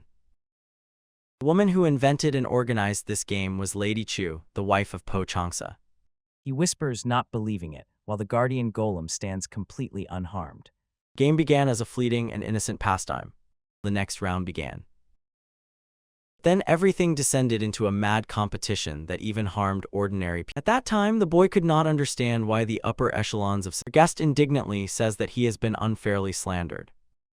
The next round began. He swears by the heavens that he has never done anything shameful in his life, yet they say he did not. Sun Zhangju says if he had that rare item, he could directly appeal to. Soho thinks could it be that in his past life it was Lady Chu who was the reason why. Looking at the gloomy guest, the boy thought, Sun Zhangju has long. Soho is convinced if they help him now, he will repay them 100-fold. He knows well, now dealing with Lady Chu is too dangerous. So the head of the Trade Guild approaches the guest and places a hand on his shoulder. The boy mentally asks himself, what is he thinking about? Pay them 100-fold for. Why did their trade guild suffer such a disgraceful end? What did he decide to do upon returning to? He rises from the chair and addresses his father, but the bandage makes his words indistinct. The chief inspector unties him. Sun Zhangju thinks, isn't this boy a slave? Soho, seeing that his father and the guest are looking at him attentively, said that he must say something. He announces that he will try to obtain this rare curiosity. Bandage makes his word. The real name of the item Sun Zhangju mentioned is a doll that dances by itself. In his past life, the master who created it was from the village of Golden Immortality in Jiangxi Province. He thinks the most important thing is to avoid direct conflict with Lady Chu. The boy knows that soon the emperor will sign a decree that will put an end to the noble lady's game. When that happens, Lady Chu's misdeeds will finally stop too. She will be executed. The bodyguard calls out to the pensive boy and asks, what does all this mean, out of the blue? She asks for only one thing: whenever he plans to go somewhere, just tell. Meanwhile, the carriage, accompanied by warriors, is taking them to their destination. The girl, Soho, raises his hands in a conciliatory gesture, trying to calm her down. The boy says father and others have already given their consent. Meanwhile, showing a dagger, he added even the older brothers gave him gifts and wished only the best. The girl asks why is he smiling like that. Trying to calm her down. The boy says he thinks Halgak, who is settled in the corner of the carriage, tells her that this is the young man sitting next to the girl, quietly giggling, says, "That's right," and asks the guard not to worry. The warrior of the money pavilion, Lim Genbin, is convinced. This boy is. He says he will also help the young master so that the mission goes quickly and with dignity. So the young man adds that even the chief inspector said, "This young man, that is, guard is confident you so act gave good advice." Lim Genbin is convinced. Lim Genbin says one way or another this expedition is accompanied by the chief guard, and the warrior adds unless they run into bandits or something like that. Shout sounds from outside. Soho thinks, did he just jinx it? Gave good advice. Boy steps out of the stopped carriage and asks, did something happen? Or another, this looks around. Guard guac from the prospect. And the warrior adds unless they run into bandits. Soho notices a tall, burly man with a cross-shaped scar on his cheek. The frightened fairy stammers, pointing with a trembling finger at the approaching monster. Chong Chun from the Silver Wind squad asks tensely, the stranger says apparently they are heading to Jiangxi province. Scar on his cheek. Chong Chun replies, that's right, they are carrying goods that must stay dry. The man smiled and replied that this is good news for them. The head of their fortress sent. The boy, a little aside, watches what is happening and listens carefully to the conversation. Soho thinks the bandits of the Green Forest are in this area. Probably this person. In the hall, behind a long wooden table, sat 11 people, among them Soho. He introduces himself. His name is Zhang Desu. He is the head of the fortress on Mount Wudong. Chong Chung also states his name and adds that he is the captain of the Silver. Wak Menhan follows his example and introduces himself, naming his position as the head of the Prosperity Agency. Zhang Desu says he was worried that due to the bad weather they might get frostbite. Chong Chung replies that they should be the ones thanking him. They desperately need. The man thinks that he is still a good person and completely unfit for the role of a bandit leader. Zhang Desu smiles and says that he is pleased to hear that, and suggests eating while the food and Halgek whispers to the bodyguard, aren't they right now in the very lair of bandits? Why is every— Soho, hearing his question, answers not all bandits or pirates. In his time, scoundrels who rushed into battle without any plan were instantly wiped out at the— Halgek is simply delighted with his answer. This young master is a true expert. Guardman looks at Soho with surprise. Soho, hearing his question, answers— Under the catastrophic explosion, the entire body of the golem crumbles into a storm of stones. Setting down the cup, turning to the girl, he replies that's exactly what his brother told him. Taking a sip from the cup, the boy thinks the drink is really tasty. Answers not all bandits. He says that drinking this in winter is too expensive. Will they have enough money for this? Soho listens carefully to the conversation. Exactly what his brother told him, calling it. Zhang Desu, with slight surprise, thinks they don't look like typical travelers. The boy says where are his manners. He completely forgot to introduce himself. He stood up, bowed deeply, and quietly said that his name is En Soho and that he works at the fortress head. Thoughtfully said En, then asked, what is this boy's relationship with the guild leader? Soho answers that's his father. He stood up, bowed deeply, and quietly said that he wisely decides to put the valuable golem fragments into his chest of belongings for now. After the battle, resolute Noah already directs his gaze at the next target. He glanced at everyone sitting at the table. Caught his eye that the man opposite had quite modest food on his plate, although there were— carefully examines this person's clothing. After the battle, resolute Noah— Boy thinks interesting. He glanced at everyone sitting at the table. Compared to the guests' food, the robber's own meals look very poor. Food on his plate. Although taking chopsticks in his hands, Soho reflects on what he has seen. He does not believe that— thinks that all this looks strange. He glanced at everyone sitting at the table. Taking food from the plate with chopsticks, Soho continues to ponder in a difficult situation they invite. He feels that they want to charge more for passage, not showing aggression, but also not want— Soho sinks into thought. Probably this person does not yet suspect what is hidden under the mountain. If this is— The boy, with curiosity in his eyes, addressed the fortress commander and asked if they had— The attendees look at him with surprise, not wanting to appear as if— Zhang Desu quietly says, young Master Yan. Not yet suspect. Then, glaring fiercely at the boy, he said with force in his voice, although he is sure the— Smiling, Soho apologizes if his careless words offended the host of the house. Fortress commander asks in surprise, what are those words from that boy? Soho replies he does not think this fortress should cling to passers-by and arrange a lavish— Dongchun pondered, how did the young master find out about this? If his careless— Soho glances at the dishes on the table and finishes his speech with the words while everyone around pretends as if— The head of the fortress says the boy means that they treat them with food only to later demand a— Soho asks is he not right? The young master find out about this. Man's fist slams on the table with a crash. on the table, and Jang Da-soo sharply jumps up from his seat, as if they have eaten. People look at him warily, with food, only to later the young master. An evil aura emanates from the head of the fortress. His eye burns with a scar. Enam thinks that the boy has completely lost his mind. And what are they? Jang Da-soo burst out laughing. With food only. The attendees look at him warily, not knowing what to expect. His man continues to laugh, and a slight smile breaks through on Soho's lips. Jang Da-soo burst out laughing. Fortress leader sincerely apologizes for this inept game. With food only to later the attendee. Looking at the haggard faces of his subordinates, the man admits that the boy is absolutely right. His hand clenches into a fist as he says that this winter, more than ever before, so much snow has fallen. He waits, looking at Soho, who is sitting in front of him. Looking at the haggard faces of the boy, thinks that this man is too magnanimous to be the head of bandits even in a past life. Soho replies, of course. Jang Da-soo looks at him with hope. He waits. The boy says a fairly simple and effective method. The fortress commander, he says before continuing, he needs to find out one thing. Is the sword on that man's back his? Looking at his weapon with pride, Jang Da-soo says, of course. For a martial arts master, fortress commandant is interested, but how is this connected to the method the boy was talking? Soho, as if not believing, asks, is Mount Yutan less important than this sword? Jang Da-soo does not understand what he meant by this. This mountain is all he has. Soho asks, then why don't they take care of her? The guard is ready to kill him. When will he finally stop? The fortress commander asks, full of surprise, what does he mean when he says he doesn't care about sorrow? Pointing with his finger out the window, the boy says only one word, snow. Then he explains, because of the snow fewer and fewer people come and go. Isn't that? Soho says they barely managed to get this far, which means smaller. He is convinced if the robbers remove the snow and clear the road, it will be much. Fortress commandant was confused. He had never looked at her from this side. Then his men are lively, calling out to each other. They hadn't even thought about clearing the snow. One of them says, it seems the Jang Da-soo watches their argument for a while. The bandit continues. A man turns to Soho. He is embarrassed to admit it, but he hadn't even considered such. He is ashamed that he behaved so boldly before understanding him. Soho thinks here it is. Thought about clearing the snow. One of them asks the fortress chief, can they talk alone?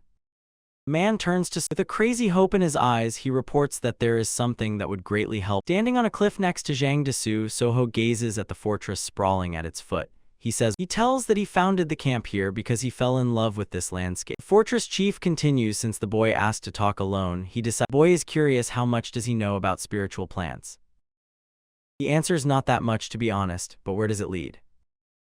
Soho thinks it happened 5 years before his death. Then soon the Miram alliance rushed through the Zhang fortress.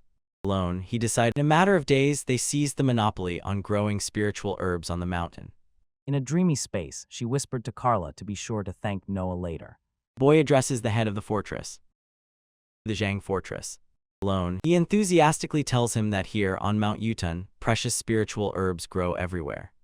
Soho adds that he will be convinced of this just by looking at the bluish flower near his right. He says it is called the snow soul flower, a wonderful remedy for treating organs. On the other hand, there is a flower that expels negative energy from the body. The white head of the fortress asks, how does he know this information? The boy replies that a merchant trading various goods needs basic knowledge of herbs. Jang Da-soo says that even for a merchant it is rare to recognize spiritual herbs. The fortress commander confidently says that he is not a coward and asks, so what? The boy replies that he asks to sell the plants only to them and to keep this deal secret. The fortress commander pondered, could a deal be arranged, but why secretly? The guy explains the prospects to him and warns, if they find out about them, it will be. Soho explains that they will then have to guard these lands from thieves. The man agrees. He angrily adds, like those thieves who under the mask of righteousness commit all sorts of villainies. Soho looks at the interlocutor with surprise. Could he really be talking about the mirror? Placing his palm on his chest, Soho promised, if they make a deal, they will not only buy. Extending his hand to Jang Da-soo, the boy asks, will he accept their offer? They firmly shake each other's hands, confirming the agreement. The fortress commander says agreed. He will trade with the Silver Sea. Soho thanks him and asks, so maybe they will return and sign the contract. Soho replies, a contract is the basis of a good deal, isn't it? They return to the fortress where the boy's companions stayed. Soho enters the gate and freezes with surprise. Soho thanks him and asks. He stretches out his hand palm forward and shouts, wait. Isn't. Joyful Palgak embraces him with his bear-like hugs, rejoicing at the return. Soho asks his escorts gathered around them what all the fuss is about. A voice sounds near the boy's ear. Fortunately, everything turned out fine. Next to him stands Chong Chun, captain of the Silver Wind Squad. He says, even Soho insists he is fine. If something were wrong, he would not have asked to meet alone. Everyone. Jang Da-soo enters the gate. Hai's men greet him. A voice sounds near the boy's ear. Fortunately, he says that the young Master N is much stronger than they all think, even among those present. His skill. Captain of the Silver Wind Squadron says, excuse me, but the fortress commander moves forward. Jang Da-soo demands attention from everyone. His men greet him.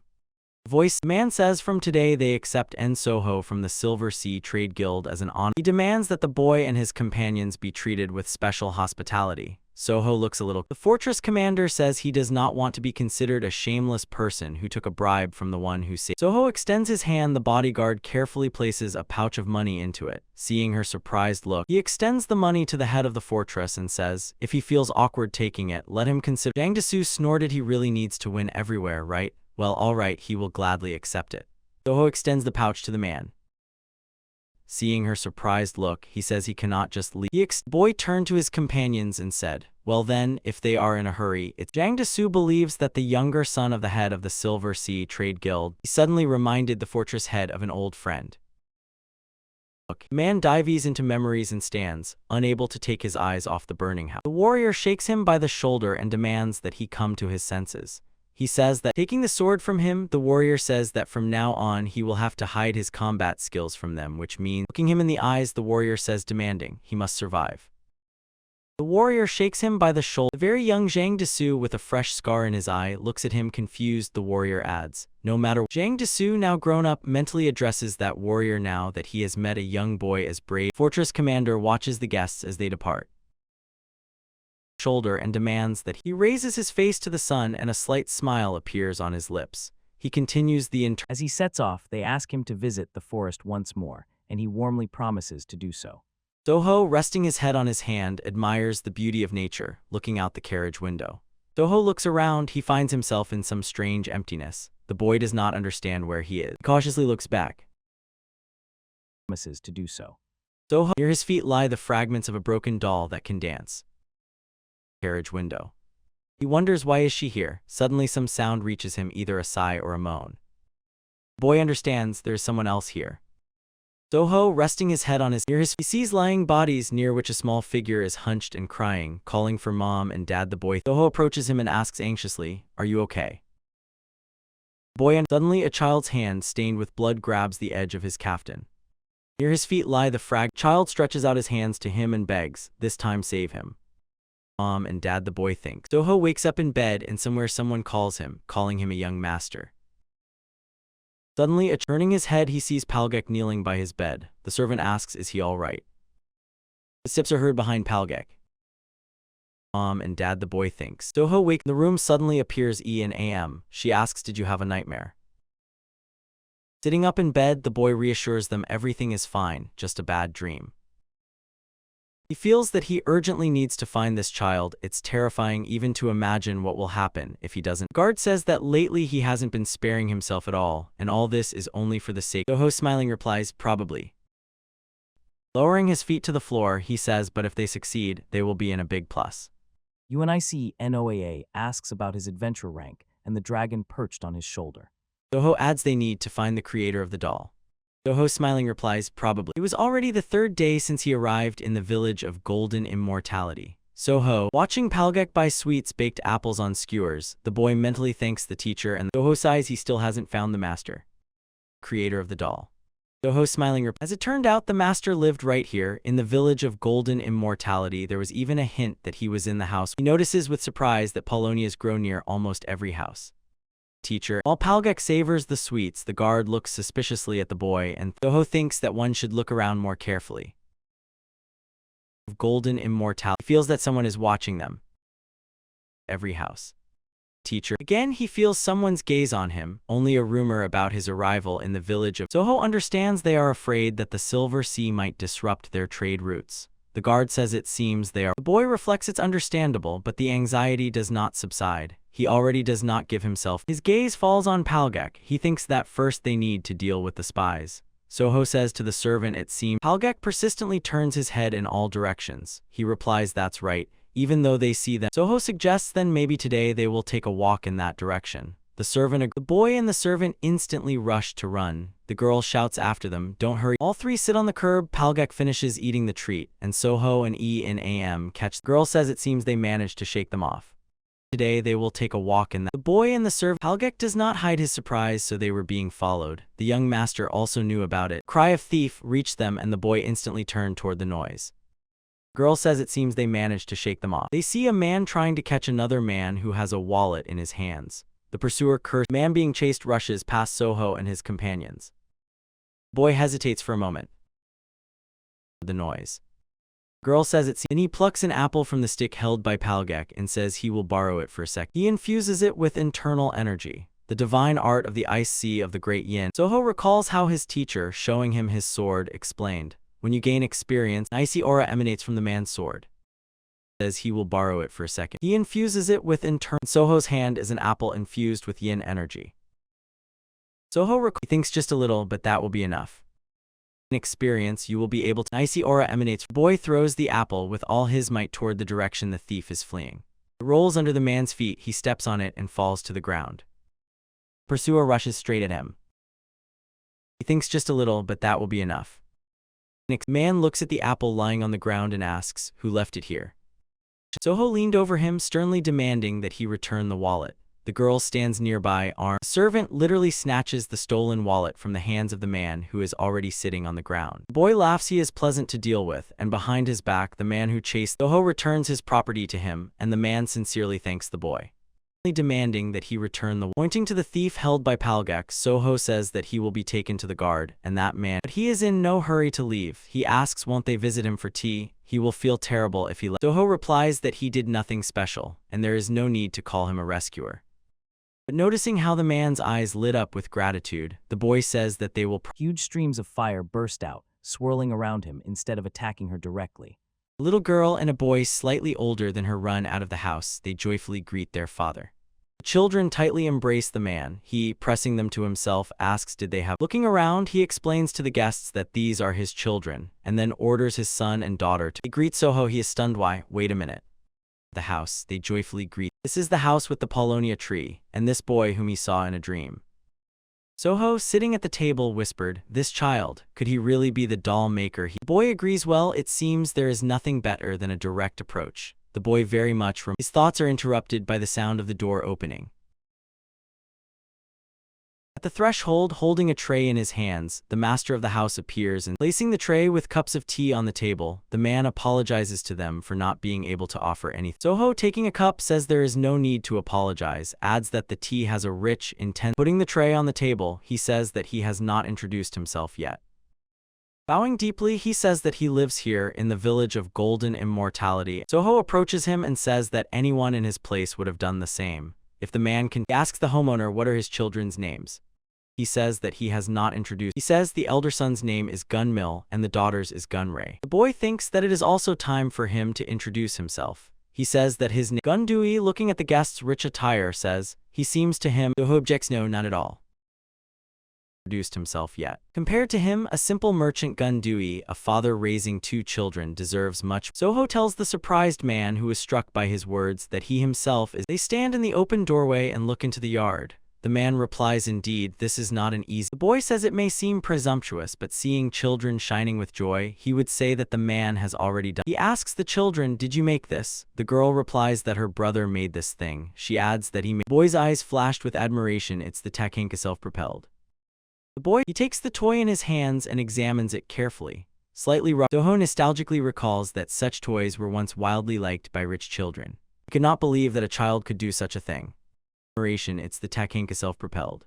He understands that in such a case, the boy could have created a dancing doll as well. The guy says that it is really impressive. He asks Mill, by any chance hasn't. Sister outruns her embarrassed brother and shouts, of course, he made it. Serena wishes him luck, and Carl tightly embraces the crying Carla. And then he returns, holding a wooden doll in his hands. Impressed. Looking at her, Soho realizes this is exactly what he was looking for. Compared to that cunning doll he remembers, this one is rather rough, but the boy is only at the beginning. Girl puts the toy on the table where Soho and her father are sitting. She asks in surprise why the doll does not move. The brother picks up the toy and explains that the boy explains earlier when he turned that little gear, inside there was a bubble from a fish which gave elasticity. He sadly adds that it was made from materials discarded at the market. The boy asks with hope in his voice if he had the necessary materials, could he? With a loud roar from the magical motorcycle's exhaust, a thick column of smoke burst out. Gong Dui says that his son is good at making such things. Made from material. He gently strokes the boy's head, explaining that he is talented, but so far his skills do not. Soho asks the homeowner, don't they bring money? A thick column of smoke burst out. He says that his son's talent is a gift from heaven, and his skills can undoubtedly bring. Gong Dui looks distrustfully and asks, what wealth are you talking about? So the man disagrees with him. He believes that money is earned by merchants, not craftsmen. He says craftsmen without power and connections like him are simply used. Soho shuddered with anxiety. The man's looks turned out to be much gloomier than he expected. His hand involuntarily clenches into a fist. The boy thinks, if he wants to change. Soho addresses the homeowner, who looks at him anxiously.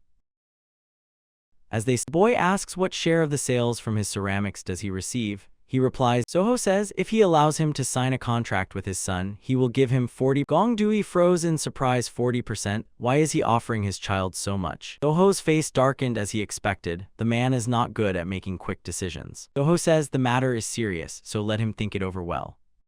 Rising from the table, he thinks that haste is unnecessary and decides to leave him alone. Leaving the house, Soho says that he plans to return to Hubei the day after. He tells the man, when he makes a decision, let him come to him. Gong Dui bowed his head and replied, all right. His son stands beside him. A girl waved. After saying goodbye, Soho and his companions left the yard. Guard asks, is this boy the very doll maker he was looking for? Looking at the boy, she asks herself, why is he so gloomy? Soho thinks that even if he wants to help this family, he has no serious reason to do so. He clenches his teeth even tighter, calming himself with the thought that nothing has happened yet. Trade Guild Nut Oak. Two men are sitting at the table. One of them says to the other he heard that they failed to get. He bows low and sincerely apologizes. He quotes a proverb, if you're unlucky. He says that the one he entrusted with this task eventually ended up a company. The man reports that he has already taken additional measures, so there should be no problems. The guild leader asks, has he found out why this puppy from Silver Sea came here?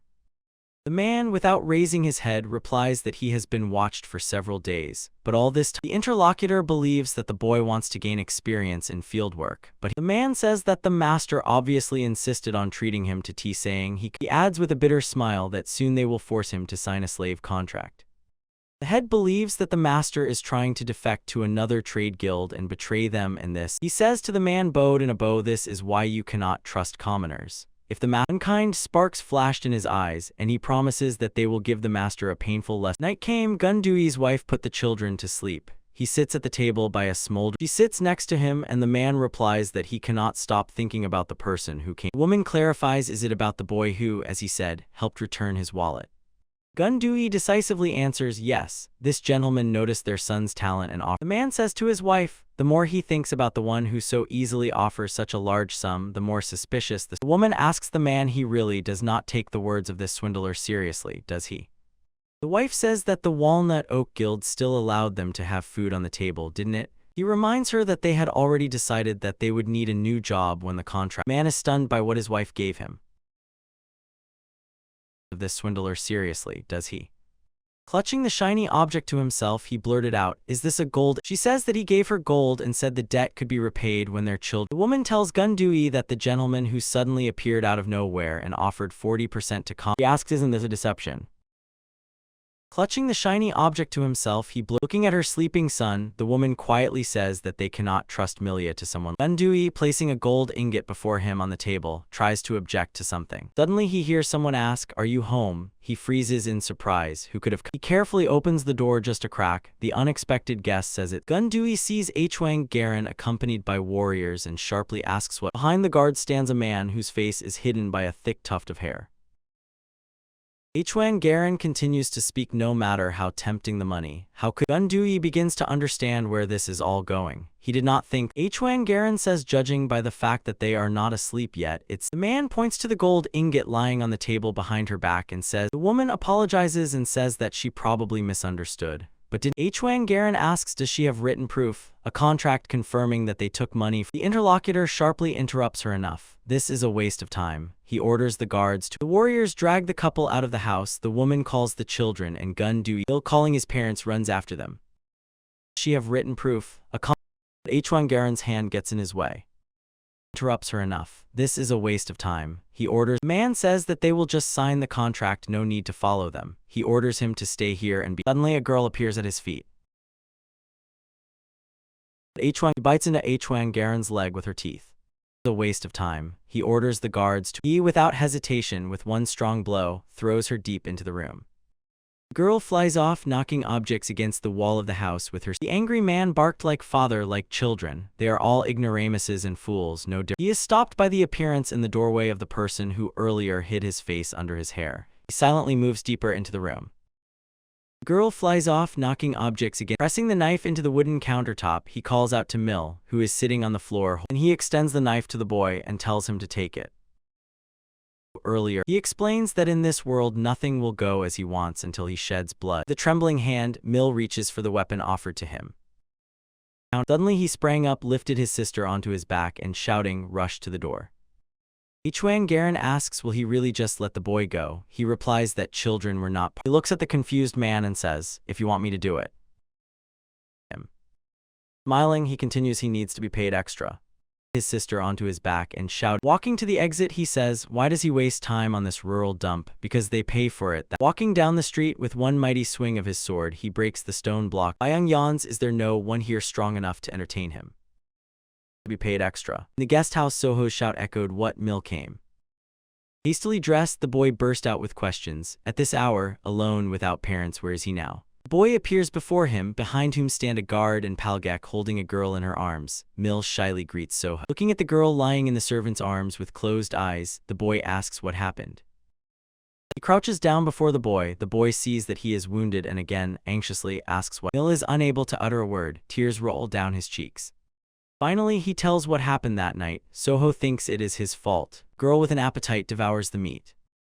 Hour, alone. Chong Chun, extending a spoonful of porridge to the child, cannot hide his surprise with what greed. Soho, who was sitting with Palgak opposite them at the table, said, it seems the girl. Yoon Am approaches them, firmly holding the boy's hand, and says that Captain Chong. Girl adds, fortunately, it was only minor abrasions. She is fine. Mill has just returned and he says that the boy wants to say something to Soho. Yoon, a little embarrassed, he asks the boy. He said that thanks to his talent he will be able to earn. Nervously, he crumples the edges of his clothes with his hands. Then, trying not to cry, he adds, if so, let him save his parents. He begs for this with all. Soho apologizes and says that it is impossible. The Mill looks at him with huge eyes, clearly showing confusion. Soho explains that the boy must receive payment for his work. Who does he take him for? A worthless leech who wants him to. He placed his hand on Milia's shoulder and promised to make an honest contract and share. Soho strictly orders the boy to stay here and take care of his sister. He makes a deep bow and sincerely thanks the captain for caring about the children. Chong Chun replies it's not necessary. Knowing their situation, he simply cannot turn. Soho replies everything is fine. No fight, they are not going to fight, just to talk with. The captain, bowing low, replied that just in case he would assign him 3 warriors. The boy heads to the exit and says that it's time for them to leave, and the guard on his way is the head of the Prosperity Security Agency, Guak. He extends his sword to the boy and says he hopes the weapon will not be needed. But if anything, the boy is confused. The teacher has not yet taught him any sword techniques. He accepts. When Soho had already taken a step to move on, the teacher's voice sounded in his head. Teacher's voice still echoes in Murem. One must never lower their guard. Anything. Wakmenken adds when he returns, they will continue training at. Boy's hand goes to the door handle. He opens the door. He tells his companions that it's time to leave, it's time to work. Soho goes. 2 men sit at the table. One of them is Hwang Garen, the other is the guild leader, Gung Dui, whose the man proudly displays the gold. He continues his speech according. The master shouted, wait, they told them many times that they stole nothing. He puts a sheet of paper on the table and says let the master simply sign a slave contract. Hwang Garen suddenly jumps up to him and hits him in the face, loud. He does not stop beating the master, explaining that a future slave must not speak to his. The beaten Gung Dui sinks to the floor. The guards holding him prevent him from. The man sitting at the head of the table, sneering, reminds Hwang Garen they agreed. No, he keeps repeating, the master's wife and children will be sold. Gung Dui asks, so is all this because he was going to join another trade guild at the end of the month? He insists on an answer. Is it all because of this? The guild leader replies that he does not understand. Then he adds if the master intends to complicate the situation, so be it. He says judging by Gung Dui's stubbornness, perhaps his children will endure. The man feigns a sigh. Has he already grown so old? His hearing is not what it used. He shouts at the master, you can't even apologize properly. Gung Dui bangs his forehead on the floor, shouting forgive me. He swears that he will sign a slave contract or anything. He only begs to spare the man orders to release the master, and the warriors carry out his order without hesitation. With a wave of his hand, he commands Huang Garan to carry the contract and says, standing over Gung Dui on his knees and handing him a paper, he says, some unexpected blow literally knocks him off his feet. A broken door knocks the man off his feet and, shattering into pieces, covers him. A voice sounded right on target. Some only understand when they are smashed against. Soho, throwing his sword over his shoulder, adds, actually, I just wanted to talk. Picking a splinter that broke off from the door, he says, but now that they have broken, he places the sword in front of himself and asks who goes first. Huang Garan, shocked by his behavior, cannot utter a word. The wall. Meanwhile, the guards lift their master and shake the clothes out of him. He asks. The man, who has already come to his senses, shouts, ah, so it's him. Soho tells him that he knows everything about him. He doesn't need to chase after. He grimaced, and pain and irritation flashed across his face. Soho calls him a beast driven by greed who has abandoned humanity, and adds, female guard says that he even looks like a fraud supposedly, just looking at his face. The man is overcome with rage, and he tries to respond to the insults in some way. Soho, without listening to him, asks the girl, what if the enraged master of the house shouts sees him immediately? Warrior, drawing his blade, approaches the boy. Supposedly, just the guards follow his example. And he tries to respond. 3 armed men rush towards the boy, who calmly awaits their approach. Boredom was written on Soho's face. Warrior, drawing his bodyguard, repels the warrior's attack like a stone wall. Smiling, she says she hasn't warmed up in a long time. Boy. She tells how long she had been in stasis inside a magical device that stops time. At that very moment, the blade strikes the second guard. He effortlessly repels the enemy's attacks. Up in a long time. One of the guards tried to sneak up from behind, but the girl, without looking back, kicked him. Noah admits that he has heard legends about the ancient war between humans and demons more than once. The warriors accompanying Soho exchange glances and look at the girl with admiration. Boy says now that they have removed the trash, maybe they can talk. But the guild leader attacks Huang Garan and shouts, what are you doing? Stop. Man shouts, where is Byung carrying? He hired him for this. Mercenary appears in the doorway and asks, are they looking for me? The leader of the Nut Oak Guild shouts, yes, where has he even been? Is he going to earn? Byung mockingly asks fate. Looking at the situation, it is clear that the mercenary says they will change the terms. If the leader pays 10 times, hearing that his terms are accepted, Byung draws his blade. Soho shouts to the warriors, dodge, but they fail to avoid injuries. Drops of blood scatter across the hall. One of the warriors crouches, clutching. Byung's movements are so lightning fast that they are barely caught by the eye. Mercenary's eyes ignite with an evil glow of aura. Soho and Byung cross their swords. Drops of blood scatter. The young woman exclaimed in surprise. She did not know that her companion could use teleportation magic. With a sly smile, Byung says that he can also try to buy him. The guild leader nervously, Byung won't lose to this youngster, will he? Huang Garan says many martial arts masters spend their whole lives training. He asks the leader, does he really think the youngster has any chance at all? The man rejoices. Meanwhile, the fight between the mercenary and Soho does not subside. Clenching the sword in his hand, the boy says, buy with money, ha, you'll see. He doesn't think he needs. The mercenary, with a smirk on his lips, retorted that spoiled rich kids better keep. Having said, otherwise you will seriously regret it. He lunged at Soho, and the latter barely managed. Noah listens attentively. His face gloomy, he becomes a witness to her pain. Mercenary froze. Soho's skill simply amazed him. Spoiled rich kid. It's not easy for the boy, but he is determined. He lunged at Soho. Exchanging blows, they bounced back, moving away from each other. Byung smiles and admits he thought he was just facing a reckless boy, but it seems he has something to show. Taking some object from his clothes, he throws. A boy needs to know. He throws some container in front of Soho, it explodes, and splashes fly straight into the. He realizes that the opponent used fire wine, a drink with a high alcohol content. The boy sees nothing and he is overwhelmed by incredible discomfort. This word. He recalls the teacher's words, who said that the divine art of the great Yin Ice Sea is a tech. Tears roll down her face, and she quietly agrees with his conclusion. Soho then said discomfort sounds not very good. The teacher replied, actually the opposite. It is a huge advantage. At a certain level, he will even be able to feel their movements and know where they are. The teacher admitted that at his current level, the boy would most likely feel only discomfort. He insisted that Soho not be lazy in training. One day, resorting to the technique divine art of the great yin ice sea, feeling the enemy behind him, Soho blocks his strike and elbows him in the solar plexus. Byung, who did not expect this from him, chokes on a scream. The mercenary changes position and ends up facing the boy, who thinks the opponent is too fast. Bent over in pain, Byung asks Sho, did the boy find out he would attack from behind? Rubbing his eyes, the boy replies, who knows? If he's so curious, he can pay. He does know that information is never free, right? Mercenary is boiling with rage. He swears and humiliates the boy.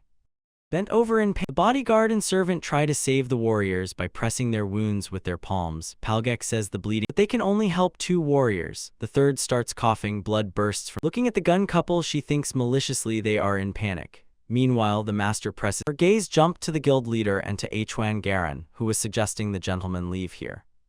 She shouts fiercely, come on, quickly here and help stop the bleeding, immediately. Both men, frightened by the stern shout, immediately rush to carry out the order. Meanwhile, Byung attacks Soho again, who was suggesting the gentleman. The boy, taking just a small step back, dodges the blow. He trips his opponent and the enemy falls to the floor. Byung tries to catch his breath. Soho thinks it's time to wrap up. The mercenary smile appears on his lips. How much time has passed since someone finally managed to make him laugh. He throws his sword aside. Soho is shocked. What is this? Is he suddenly surrendering? The mercenary explains quite the opposite. He only used the sword because he doesn't. Soho listens to Byung with surprise. He acknowledges his strength, treats him with respect. The boy hides the sword in its sheath and says, that's why this probable martial arts master has such weak swordsmanship. He throws the sword to the servant and he catches it on the fly. The bodyguard does not like this, she asks. He also solemnly replies to the opponent, naming his full name and guild, and says since he fights with. Soho recalls that in his previous life martial arts were just a way to survive, and he thinks that will. Byung is pleasantly surprised by such an address, says he likes Soho and promises to show him. The boy is in a fighting stance, waiting for the opponent's actions, thinking that now everything in this life, more than anything, he wants to become much stronger than he was in the previous. The boy skillfully deflects his blows. By such an address, says he likes. Byung rushes into a pursuit strike, double viper. Action. Boy is forced to retreat. He takes a step back. In this life, more than anything, he wants. Soho sees how the mercenary's arrogant behavior suddenly disappeared without. He understands that the enemy's martial art is genuine. Byung continuing to attack. Byung thinks that in battle, he does not understand how does this boy block all his strikes. Soho sees how the mercenary wonders why can't he even touch him. Martial art is genuine. Byung believes that the boy's eyesight is no better than his. That boy has not. Powerful punch hits the mercenary. But he does not understand how does. He sees the sky crows are circling above him. Soho sees how the Byung, still a teenager, asks himself one terrible question: will he die? A man approached him, completely exhausted, sitting leaning against a stone wall, and this man calls him a lost child. He sees the sky crows are circling. He extends his hand to him and says if he does not want to die here, why not go with him? Byung sees the smiling face of this man. Exhausted, sitting leaning against a. He is already grown up. His strong hand, grabbing the collar of the shirt, lifts some. The mercenary answers briefly his employer asked him to. His victim anxiously prompts. With a cold look, Byung looks at him and asks, and how much can he give? He was slapped and he listens to the teacher's words, who reminds him. The man shouted at him, if he continues to fall down then let him never appear before his eyes. The interlocutor calls him ungrateful, but a bloody cough prevents him from finishing the sentence. Byung coldly watches as the exhausted old man sinks to the floor. The monk says that there is neither meaning nor soul in his martial art, because greed. Night. Byung stands looming over the man who promised him money. The man grabs. A powerful gust of sensations made Alexia tremble from shock. Byung calmly listens to his words. The man adds that he should not be sad, roasting in. Soon the mercenary found himself in the middle of a pile of dead bodies. Money. The man grabs his powerful gust. He clenches his hand into a fist, preparing to deliver the final blow. Byung hears the teacher's voice again. You must not use martial arts against the defenseless. Suddenly, a knife appears before his eyes, the very one the merchant threatened him with. He takes it and examines it carefully, then hears a voice that strikes. He looks up and sees before him the head of the guild Oak Nut. The man, smiling, the mercenary asks how much can he give him. He wants to live rich and in. From Byung's lips escapes as if carefully, then hears a voice. He says as if he would die in such a place. He has come to his senses and is ready to. The mercenary resorts to the technique snake that devours the iron bird. His movements are so lightning fast that it is barely possible to follow them. He lunged in an attack at the boy, who took a defensive stance. And so tries to block the blow. To fight again. The enemy resorts to deception. His movements are so lightning fast. Young triumphs it worked, who took a defensive stance. He is ready to deliver the final deadly blow with a shout of die. At the foot he pushes off the floor with his covered in ice and freezes to it. Young's hands reach out to the boy. He lunged in an attack at the boy. Young triumph. Tips of his fingers almost touch Soho's face, who stands motionless. In the mercenary's mind, the teacher's voice rings again. His martial art has neither meaning nor soul. Soho clenches his hand into a fist, fills it with inner energy, and prepares to release a powerful. In Byung's mind, the monk's voice echoed, one day he will remember his words and admit that Soho delivers a devastating blow to the enemy. Neither meaning. Mercenary, recalling the teacher's grave, admits that in the end his fists were. Soho watches as the enemy, knocked backward by the blow, falls to the floor. A stream of blood bursts from the mercenary's mouth. Blow to the enemy. The boy shakes the hand with which he struck, stands slightly bent, and catches his breath. Soho exhales wearily. Knocked backward by the blow, falls to the floor. Gathering his strength, he thanks Byung for the lesson. Master Gun says that his family is forever indebted to him and the trading guild Silver. Last night they permanently ended the grim past of the trading guild Nut Oak. As soon as Soho showed the officer the gold ingot that sparked the scandal, he immediately. In a past life, Soho, the head of the guild, was beheaded for counterfeiting money. So even Hwan Garen, who was arrested along with the head, decided that making a fake ingot was going too far. Soho recalls that Byung simply disappeared amid all this chaos.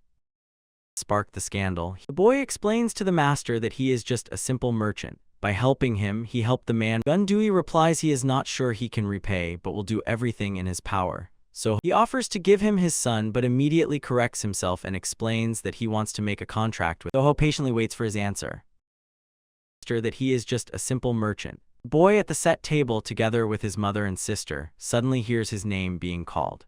The young man waves to him and asks he hasn't forgotten about their agreement, has he? The boy looks at him with hope, and Soho barely smiles. At night, the mansion shines brightly with lights. Suddenly hears his name being called. The woman carefully pours a drink from a small bottle into the cup extended to her. After taking a sip, the girl sitting in the bath asks so. Sun Jangju turns. He considers this extremely interesting. With lights. Suddenly, wooden doll moves, and at the table, Shok Benkal and Dami and Go Ilpan shine with admiration. Soho also looks at the moving wooden figure with interest. Those present consider this simply incomprehensible. With lights. The head of the trade guild, Silver Sea, agrees with the general opinion.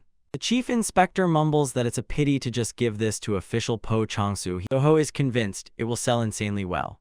Those present consider this simply incomprehensible. The chief inspector turns to the head of the external relations department and says that Yuso acts as that right now she doesn't look special because of her simple appearance. Soho thinks that, as expected, the chief inspector sees everything completely differently. The boy turns to his father and asks for permission to express his opinion. He says that Soho believes that Lady Chu's request about the doll was a test, a matter that Mr. Sun himself could never handle. The guild leader dismisses the people and thanks them for today's meeting. The boy handing him papers, he says that this is a secret contract they made during the last trip with Head Jin. Looking at the questions, he looks a bit stunned. He reads the list: Snow Soul Flower, White Tiger Spirit Flower, and Snow. And Gilson asks, is the Sun sure he did not make a mistake in identifying? Soho says he flipped through medical records about herbs and memorized their drawings and characteristics. In the boxes, the samples of spiritual plants lie gently. Spirit Flower and guild leader does not believe his eyes. Just to think, from the very first journey, the man thinks that lately Soho just does not stop surprising him, and he almost pen smoothly draws a fancy flourish on the parchment. Soho exhales tiredly, barely made it on time.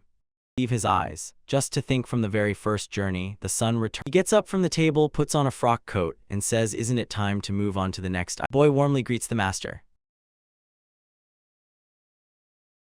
Guak Menhen, responding to the traditional greeting, says that the journey ended only yesterday, and the boy says he simply does not postpone his duties, no matter how tired he is.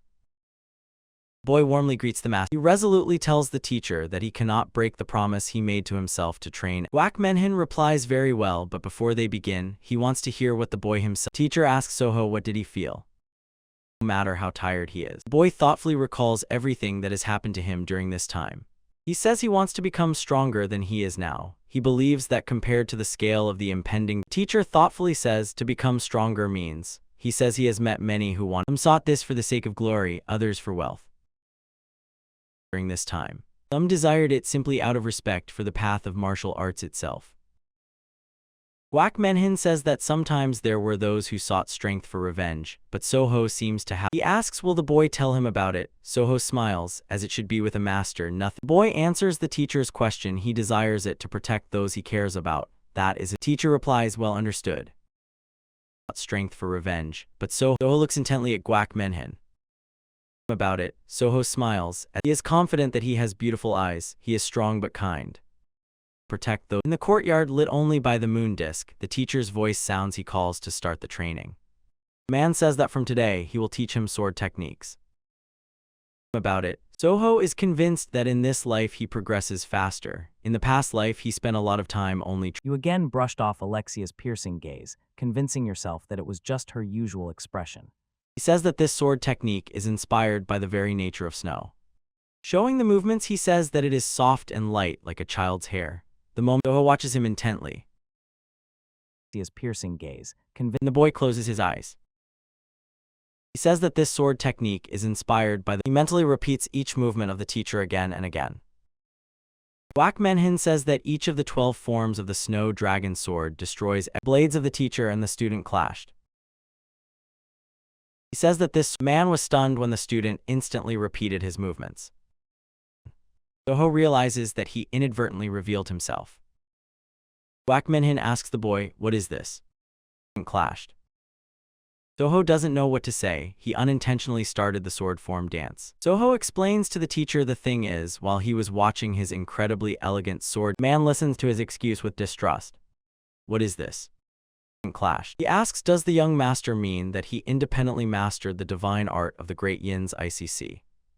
Wak Menhin's eyes burn with an unfriendly fire. He tells the boy that despite this, he just reproduced it almost perfectly. Soho is embarrassed. Could it be that this time he made everything too obvious? He tries to justify. The teacher, without listening to him, says that he is simply a genius. Wak Menhin says that he was born with a monstrous gift for martial arts. The man is wildly happy. He is extremely lucky with the student. He tells the stunned boy that from now on they have no time to waste. Teacher, clutching his blade, says one who is gifted must undergo training appropriate to that talent. Wak Menhin declares that from today they will teach him techniques on a completely different level, strictly and harshly. Soho feels black clouds gathering above his head and thunder is about to strike. On a sheet of paper lay Soho's to-do list. The first item was recruit Lady Hong, next visit. The maniacal smile on his face, Soho thinks, all right, maybe it's time to start.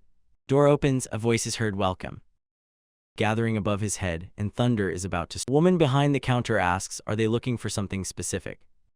Lady Hong, next visit. Soho, with a bodyguard and servant standing behind him, says he is glad to meet them, gives his name. The woman is embarrassed that such a rare guest has come to them and asks, what brought him here to. Soho mentally replies, of course, he is here to recruit a talented person. He needs this woman. The boy recalls how in a past life his connection with this woman began on a rainy day when he was hiding from the. As if in a dream, he sees that shabby store. I'm here today. So, silk dress hung on the mannequin, sewn too neatly for such a place. The moment he saw it, he felt he had to take her under his wing. This woman began on a. Soho says he came here to make a contract with her, and in this life he also wants to recruit her. The woman is shocked. What, a contract? Sewn too neatly for such a. Boy confirms yes, he has an exclusive contract. He means the Silver Sea Trading Guild and will never. First item on the list, recruit Lady Hong, is already crossed out. This life. Next to them, a simple meal is neatly laid out: bread, a white apple, and tea. A man asks what brought him to them. The youth apologizes for distracting the craftsman from their. He thinks he has already found a seamstress for doll clothes, and now the next step needs to be taken. The boy says he will entrust this matter only to the proudest and best master of their guild. The man is already as if under hypnosis from his flattery. apologizes for distracting the Soho asks the craftsman to make a face for the doll, and they do not hide their admiration for such. 5 items on Soho's list are already crossed out, only 1 remains to manage. A few days later, personal workshop. Under hypnosis from his flatterer, Soho's hand carefully turns the winding key and the wooden figurine. Soho, standing on the threshold and looking intently at the boy, says that he should not. The boy scolds Mila. The sun is about to set. If he overworks, he will not grow. Soho the boy smiled and replied that it would not upset him at all. For him, the main thing is to at least somewhat. After all, he is the one who gave his family a roof over their heads and a chance to work, and he says that gratitude cannot. The boy got angry. He reminds that the boy made a contract with him, so this boy puts his hand into the boy's hair and gently tousles it. To at least stand silently for a while. And he's then sitting down on a chair. He asks, are there any successes in the work? The boy answers affirmatively. Pointing with his hand at the exquisite doll, he says that he is almost finished. The boy adds that the doll, he believes that the face was made extraordinarily realistic. The boy came to his senses and says that this, of course, is not something he can. Soho asks curiously, what did he mean? Of course the girl should get another doll. Mill asks. Boy answers, of course, what he just made is merely a sample.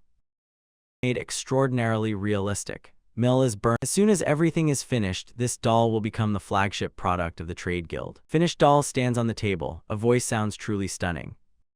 What he just made is merely a sample.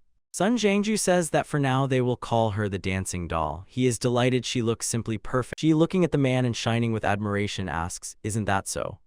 Finished doll stands on the chief inspector, who was sitting at the table with other leaders of the Silver Sea Trade Guild. Sun Jiangju tells N. Gilson that he will never forget their kindness, and the woman also. She says, when this beautiful creation is shown at the upcoming banquet, it would be. Guild Master replies that he sincerely regrets it, but it is unlikely to happen. He says that his wife is completely busy organizing this ceremony. Sun Jiangju exclaims, what a joyful event. Young Master John. Surprise is evident on Soho's face. Guild Master replied, he recalls that fateful day when Wu Jin was wounded. Jonho sat beside him. The man felt he was dying, and his master stubbornly did not want to. Tears streamed down Jonho's face. He says, no, Wu Jin cannot die. Turning around, he shouts, is anyone here? Call a doctor.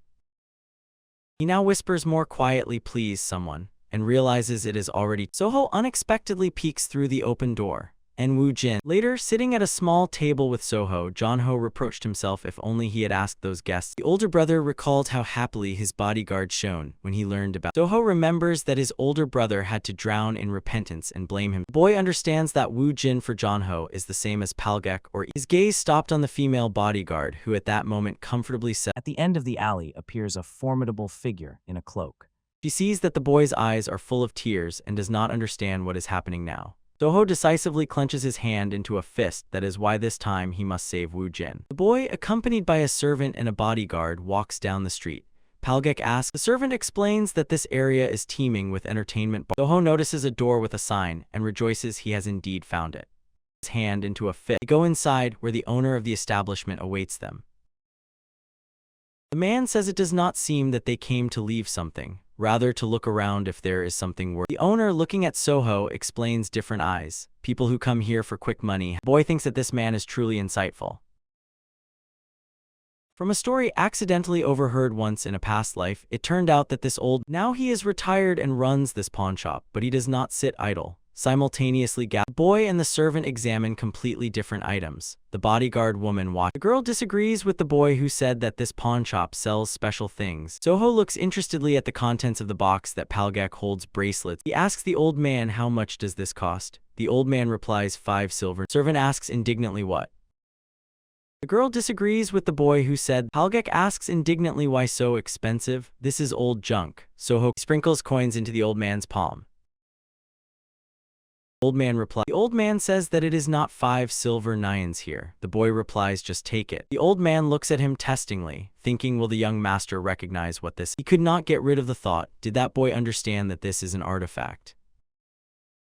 The old Soho says a great banquet is approaching, organized by the Silver Sea Guild. His elder brother is. Soho continues, he thought that maybe the pawnshop owner would join this celebration. Already on the street, the boy looks back and sees him waving goodbye. Soho thinks if the old man takes part in the official inheritance ceremony, it will undoubtedly. The boy examines the contents of the box. The guard asks, will he really give the bracelet as a gift? Soho says this is an unusual bracelet. Bye.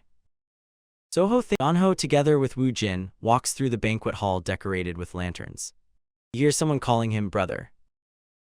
Bracelet as a gift. Soho says this is an Turning around, Janho notices that his younger brother is approaching him, accompanied by a servant and a guard. Janho replies that everything is great, preparations are almost finished, and he asks Janho is surprised a gift. Soho puts his hand in his pocket and says he went to the pawn shop. The boy extends a box to his brother and asks him to take it, assuring that it is a gift from the heart. Janho, opening the box and pulling out a bracelet, looks at it in surprise. So he says, if you put your inner energy into it and wave it, it will shoot thin silver paralyzing needles. Then he adds that it is a small gift for self-defense after all, you never. He says that Soho does not need to worry too much. The bodyguard Woo Jin. Soho takes his older brother by the hand and says he has a request for him. Energy into it. He asks him to listen to Woo Jin's advice today. Janho is a little confused. He says that it is quite. The boy insists he is scared by a bad feeling. He asks his brother to just promise to listen to. Soho, together with his companions, walks away, waves goodbye to puzzled Janho, and Woo Jin watch him go. Jin's advice today. Looking at his younger brother, Janho asks the bodyguard, did Soho talk to him about anything? Gilson warmly welcomes guests in the banquet hall. People pointing to Janho standing nearby, the man said, today I officially announce that my in exquisite attire, Janho deeply performs the traditional bow. Guests, among whom are Soho with his retinue, loudly applaud. Welcomes guests in the boy at the table looks around, thinking that the killer must be hiding somewhere here. Looking at the cheerful guests, he mentally scolds himself. There are too many people. He cannot. Halgek, standing behind his back, leans in and asks, young master, are you looking for someone? Soho firmly denies that is not true. The guard nearby says, not true, he has been scanned. Yoon Am says, well, she thinks, the boy is already at the age when they start to be interested in such things. Halgek is delighted. Let the young master just say the word, and he will immediately. The servant waved it off. There is no time for that now, we need to go meet. Halgek pushes the stubborn boy in the right direction. He resists. He prefers. The older brother, looking at this picture, thinks it seems Soho is enjoying himself. A maid approached Janho, who was sitting at the table, and informed him that guests were in the reception. Janho, accompanied by a bodyguard, follows the maid. Soho continues to argue with Halgek. The servant keeps pushing him in the back. The boy resists. He wants to stay here. Following the maid, Janho throws a half-smile. How many guests are there? She answers calmly. Leading them to the door, the maid quietly says that the guests are waiting inside.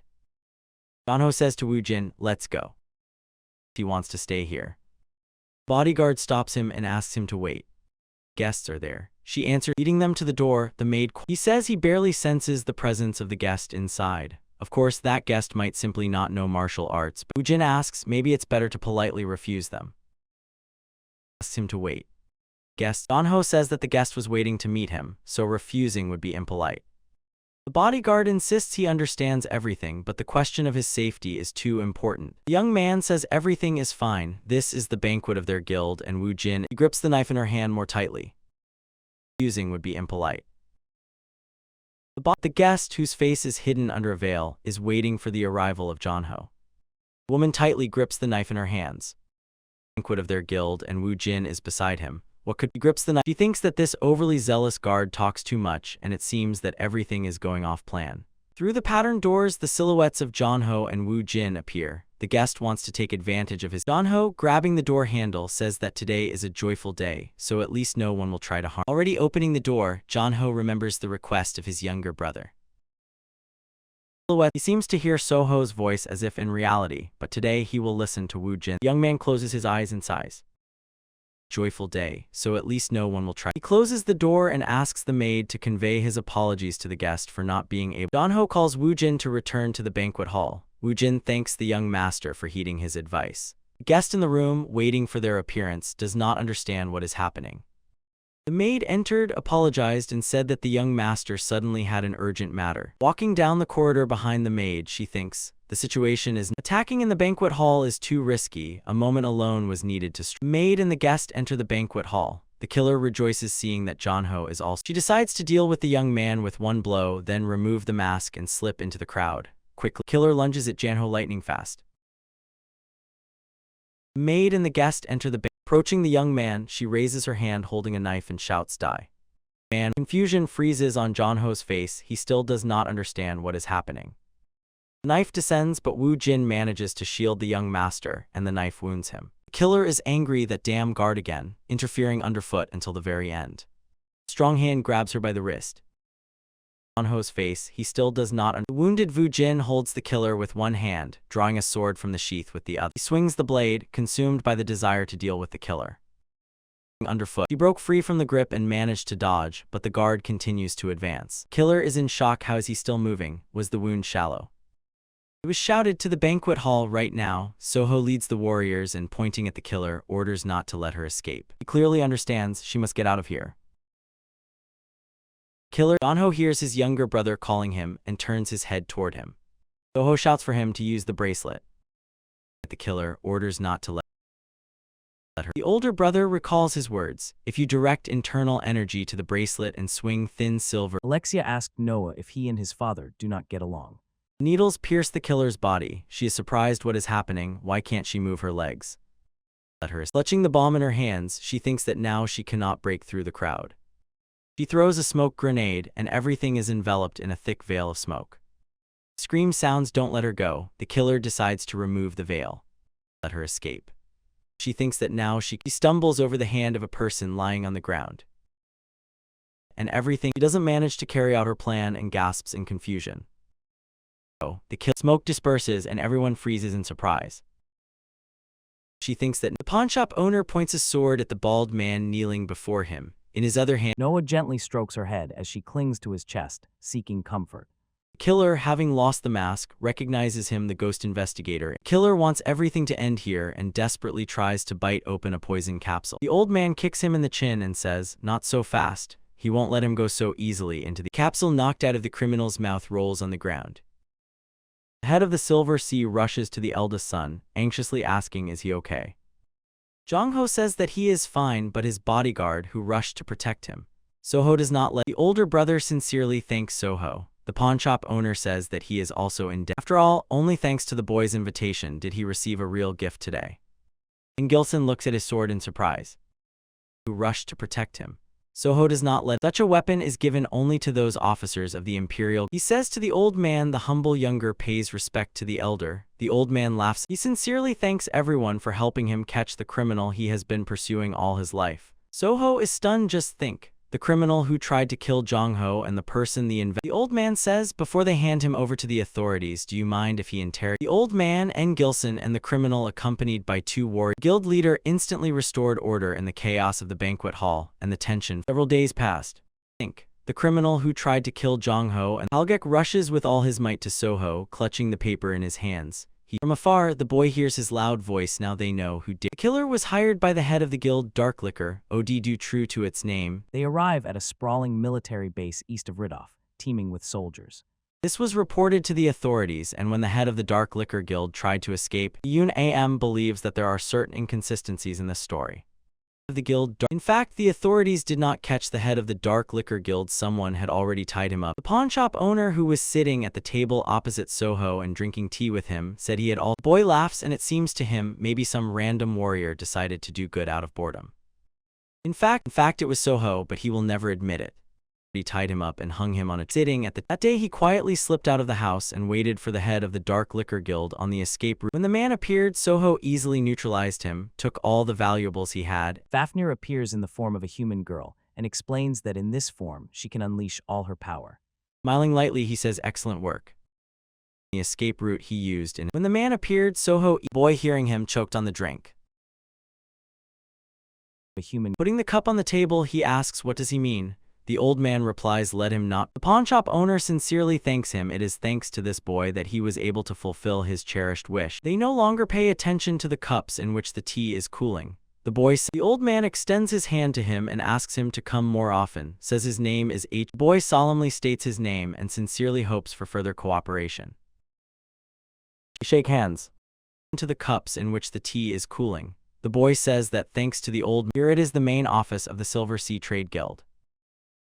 Name is Hwang Bo H. Head of the guild suggests to those gathered at the table to move on to the plan. Soho, sitting opposite, raises his hand and asks may he voice his opinion. And Gilson. The boy suggests distributing the marionettes only in a limited quantity. He says they will make 1,000 pieces so that they become rare enough. And Gilson asks what. Soho replies 10 silver nyan per piece. The chief inspector shouts angrily. He says the boy worked so hard to make them and now he wants to sell them so cheaply. Soho replies. The chief inspector barely restrains himself, trying to understand his logic. Soho says that each doll will have its own captivating story. They will be released in limited batches. Father is delighted. For him, this is an incredible idea. The chief inspector. A long queue has formed near the building. Restrains himself, trying to understand his logic. Gilson, standing next to his sons, says not much time has passed since the launch, and rumors have spread and people come from afar to buy the dolls. It seems they will sell out everything. And Gilson says to Soho, very impressive. He appreciates the father's words. He replies, thank you. On the other side, standing nearby, Jinho calls out to Gilson.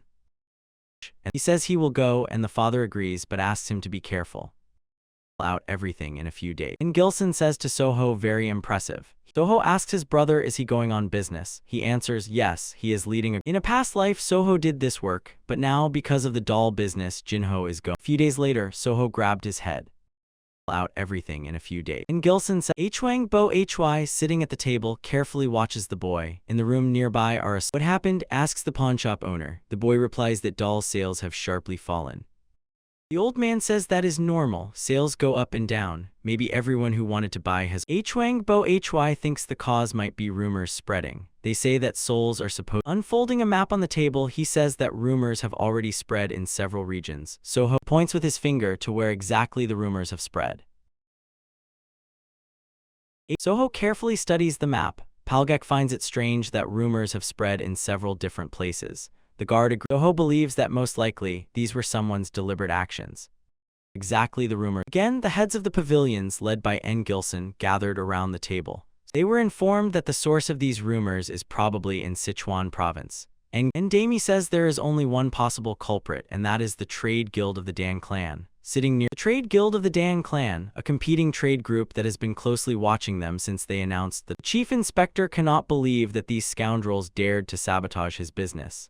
He says the culprit has already been found, now they need to figure out how to silence these rumors. He suddenly jumps out of the chair and asks his father, can he speak? The father asks confusedly. Soho says he has a plan and asks, can he go to Sichuan? Business. Gilson. 3 riders rush along the road, ahead Soho and behind Palgek and the bodyguard.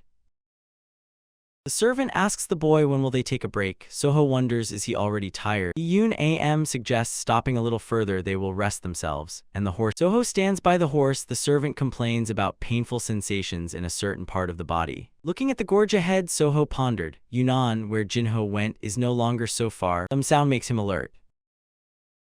Will rest themselves, and the horses will get a break. They see a rider approaching them. Am says it seems he is from their trade guild. Soho recognizes him immediately. It is the warrior Lee Pil from the Wild Pack Squad. He informs Soho, stunned by the news, that Jinho has disappeared without a trace. 10 days ago, the cart, accompanied by Jinho and several warriors, was slowly crawling through the... Jinho says, something is wrong, it seems to me we have been circling the same path for a... The young lord insists, let's get out of here quickly. An unexpected sound makes them alert. What is... Someone sharply calls out to Jinho, warning of danger. The young man raises his head up. Been circling the same path for a long time. When the stones finally stop falling, a smashed cart stands before them. Fortunately, no one. Jinho realizes that the trade expedition has failed. He suggests leaving the cart and returning to the guild, warning companions to be careful. Leaving the cart and throwing the luggage onto the horses, they rushed on the road. All this happened just 10 days ago. The expedition has failed.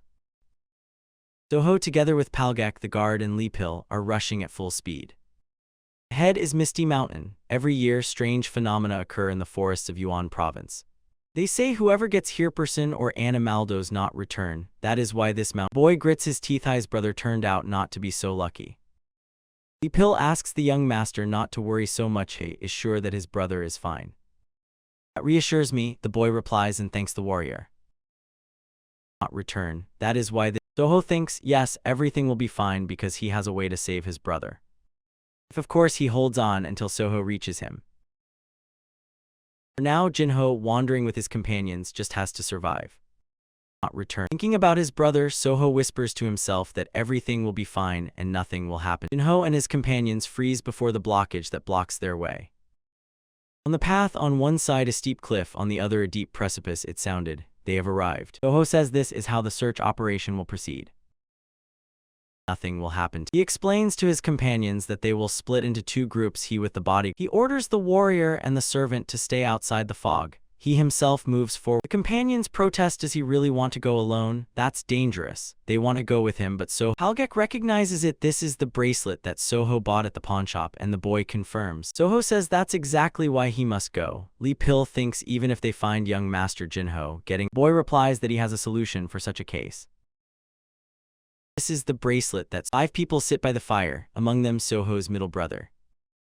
Why he must go. Jinho thinks confusedly how many days have passed. No matter how long they walk, they cannot. Looking into the fire, he thinks that they survive on the remains of provisions, but there is almost none left. One of the warriors asks, will they die here?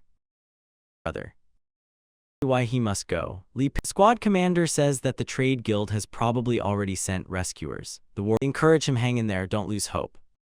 There is almost none left. How? One of the warriors. Jinho says honestly he hopes they won't come. The warriors ask why. Why he must go. The young man explains if the arriving people enter this forest and get trapped like they did, he will be to. Looking at the barely visible forest in the fog, he thinks that it would be enough for them. He thinks in horror, what if among those rescuers there is even one of his relatives? Jinho again remembers his younger brother, how much is still left unsaid.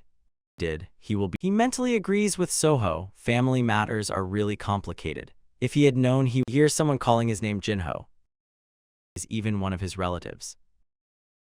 Jinho again asks the warriors, did you hear that? He will be to blame. They answer that they heard nothing. If he had known, he would. The young man is upset, maybe he just imagined it, after all he is. The boy shouts that he finally found him, and immediately asks, is he not wounded? Everyone around the fire looks at Soho with admiring surprise. Jinho sighs. Now he sees hallucinations and hears voices, and the warriors say they have the same visions. The young man tightly embraces his brother, apologizing for how he behaved before he should have. He adds he understands that this is a hallucination, but still he is glad to see his face again, even if it is so. The boy pushes his brother away with his foot, demands that he pull himself together. Can't he tell what is? Jinho freezes in surprise. This is not a hallucination. The boy answers no. The young man asks, does he know what this place is? He answers that he knows. This is Mr. Brother is surprised, so Soho knew everything and still came here. He answers yes. Jinho asks. Boy answers him because they are family. The boy answers no. He came. Jinho picks up the word after him, family, and then with pain in his voice adds, he does not deserve to hear this from. The young man, swallowing his shame, admits, although he is the older brother, everything. The boy interrupts him and asks him not to speak like that. He knows everything. Soho convincingly said that if he were trapped on this mountain instead of him, Jinho would be the first. Boy leads his brother and his people to the place where Iyun Am is waiting for them. He explains to Jinho that they tied a thread outside the fog and led it straight here if they just follow it. Soho's voice cut through the fog. He told his brother that in fact they had not advanced that far. Walking along the thread, they soon approach Palgek and Lee Pilu. Soho tells his brother here. Boy shuddered. The ground starts shaking again. They tied a thread outside the fog and Jinho shouts quickly, they need to get out of here. Fog, he told his brother that in fact they had. Soho shouted to his brother, look up, and a large stone flies straight at the young man's head. He jumps aside trying to save himself. Again. Jinho falls off the edge of the cliff. To get out of here. Fog, falling into the abyss, he thinks he is really glad he managed to apologize to Soho. Jinho is sure that he was lucky. Soho manages to grab his brother's hand, makes a sharp pull, and the brother flies upward. Young man is surprised. How did Soho get here? He is really glad he managed. The boy manages to throw Jinho onto the very edge of the cliff. The boy slowly comes to his senses. A groan escapes from his lips. Brother, to his great surprise, the first thing he saw was a pink pig snout. A little piglet with a scarf around its neck settled on his chest. Soho, not believing his eyes, asks. The boy, sitting in the lotus position, plunges into meditation. He thinks about the fact that he fell from a rather high cliff, but he is fine. Shouldn't Soho asks the piglet, does he know something about this? Is he the one who saved him? Piglet remembers how it rummaged in the bushes in search of tasty roots. The noise sharply caught his attention. He sees a boy falling under whom an energy field. Surprised, Piglet rushes to the place where Soho fell. Is he the one who saved? He will brush it off, again considering it an outdated relic that loses to modern magic. He looks intently at the piglet. Falling under whom an piglet looks at him the same way, and the boy thinks he is very cute. Soho picks him up and says that he is much smaller and rounder than ordinary pigs. He looks like a small ball. Piglet carefully examines the boy's clothes and tries to climb into his pocket. Soho takes out a wallet and shows him coins, asking, "Are you interested?" He puts his snout into the pouch and starts biting the coin. Soho shakes the piglet in horror and shouts that this is not food, demanding that it immediately. The boy realizes it is already too late to do anything, so he just watches the piglet. He lifts her and sets her down on the ground, smiling, as if to say there are people. Soho thinks aloud, where is the road here? He came here to save Jinho's brother, but he himself ended up trapped. He looks at the forest immersed in fog and thinks that everyone probably. Piglet grunting rushes forward. Soho asks, does it want to follow him? The piglet boy follows his little guide. The road here. Piglet leads him to a cave and instantly rushes inside. Soho follows him, wondering where is he leading him. Everyone probably considers him. Piglet froze near a sword stuck in a stone from which a powerful aura emanates. He reads the name engraved on the blade, Silver Mist. And instantly, in this boy's previous life, this sword belonged to the leader of the Murim Alliance, and Soho reaches out to the hilt and thinks, if he takes the sword now, does that mean that? The boy stops and restrains himself. He still does not dare to touch it. He pondered, Silver Mist must be a special sword. Can he even touch it at all? Soho heard the mist that envelops this mountain is probably one of them, so someone has already touched the sword, and the other boy watches him with a puzzled look. He pondered, Silver Mist must be a special sword. He sees behind his back a person who is quickly walking towards him. A warrior approaches him, his eyes glowing with inner power, his hand reaching for the blade to draw. The boy asks him to stop and assures that he came here not to fight, but the warrior does not listen. He says this is his sword. The boy dodges the strike and still insists that he does not want the Silver Mist. He barely manages to dodge another blow. The blade to draw it from the sheath. The boy asks him to stop. The tip of the blade barely touches Soho's neck, and he realizes that he was a warrior's foot decisively strikes the boy in the chest. Barely knocks Soho off balance. The blade to draw it from the sheath. He can't even breathe, his breath is caught in his chest. Touches Soho's neck, and lying on the stone floor of the cave, he sees a warrior leaping, raising a sword. Soho swiftly rolls to the side, and the warrior misses. The boy gets to his feet and draws his sword. Caught in his chest. Touches The warrior, with eyes burning with energy, has already lunged at him again. The blades crossed, and for a few moments they measured their strength. The boy manages to push back the opponent's blade. Fragments of thoughts flash through Soho's mind. Even in this state, every strike of attacking, Soho shouts that he is not going to simply surrender and die here. He strikes and the warrior is forced to step back a step. The opponent's boy enters a frenzy, feeling that he can resist him. A mask of anger distorts the warrior's face. He lunges at the boy and his blade. The boy still tightly grips the shard of the sword in his hands. The warrior strikes with inner energy, and it throws Soho far back. Falling onto the stone floor and hitting his head hard, Soho thinks that is why he must return to Jinho and to his family. The mad warrior approaches him and shouts that this sword belongs to him. Suddenly a piglet appeared on the boy's chest, quietly grunting. It is clearly trying to draw his attention to something. Soho mentally turning his head, he sees in his hand a sword shining with a powerful aura. And looking at the sword, Soho asked himself, what is this? The mad warrior is no less stunned than the boy. It is clearly trying to draw his attention. He decisively rushed at Soho. And a sword. Holding the blade forward, the warrior loudly shouts, this is my sword. The boy desperately defends himself with Silver Mist. Energy sparks between the opponents. He decisively rushed at Soho. Soho launches an attack, striking blow after blow. Furious warrior is forced to retreat. With Silver Mist. In rage, he bares his teeth but cannot withstand the power of Silver Mist. He pointed the sword at the enemy and could not understand why was it in his hand. He does not know why, but he feels as if Silver Mist has always been his. The boy feels the power pulsing deep within him, is confident he can do it. With Silver. He recalls how the teacher demonstrated the ice sting to him. The man said it was a but for this technique to work properly, one must be able to control the sword's energy. His skill. Teacher said that Soho was still very far from this level. He advised him to focus on the movements themselves, without using energy. To him. Soho believes he can do it right now. He is confident he will succeed. To control this, madman lunges at the boy, shouting once again that this is his sword. Fiery aura envelops the warrior's blade. He advised him to focus on the movements themselves. He announces their new goal, to finally deal with Phantasma Turtle. Tips of the blades met, one engulfed in blazing energy, the other in icy energy. Soho, using the ice thrust technique, drives the sword into the opponent's body, piercing through. He pulls the sword out of the warrior's body, and the warrior, collapsing onto the cave floor, he tells Soho that a letter is hidden in his clothes. He barely utters to atone for his sin. The warrior falls silent, and the boy stands motionless, tightly gripping the sword in his hand. Then he exhales wearily and sits down next to the enemy's body. Collapsing on, Piglet climbs over his clothes. Soho thinks he has defeated a master of the highest level. At that moment, it seemed to him that time stopped. The movements of the mad swordsman slowed right before he looks at the sword. That the sword ended up in his hand at the most needed moment is a true blessing. Looking at the piglet settled on his shoulder, he asks did he really bring him to this. Grunts in response, and Soho sincerely thanks him, saying that today he gained a lot.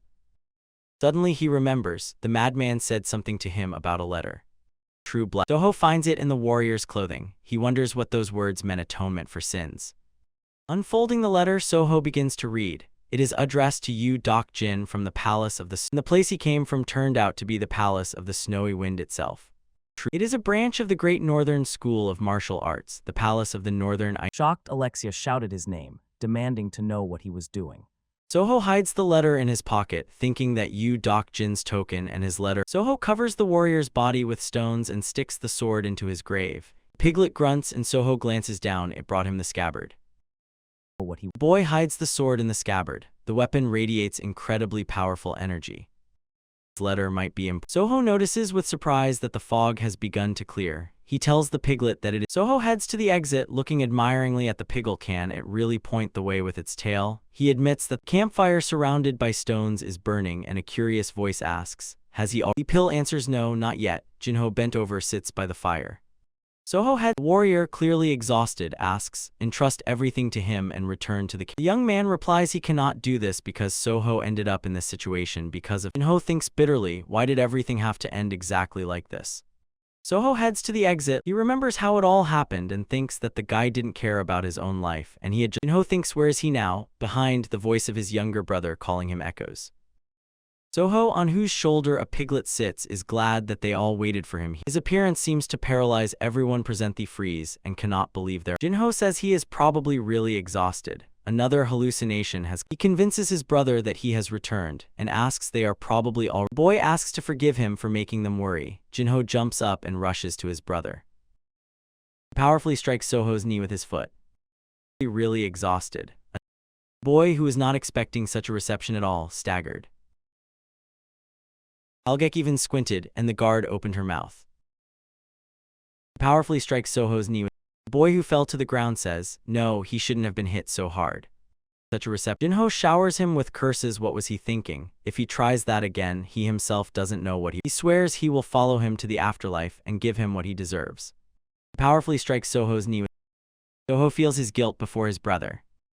Hit so hard. Such a rising, he asks him to forgive him, saying that he did not want to worry him so much. Jinho tightly hugs his younger brother. What he deserves.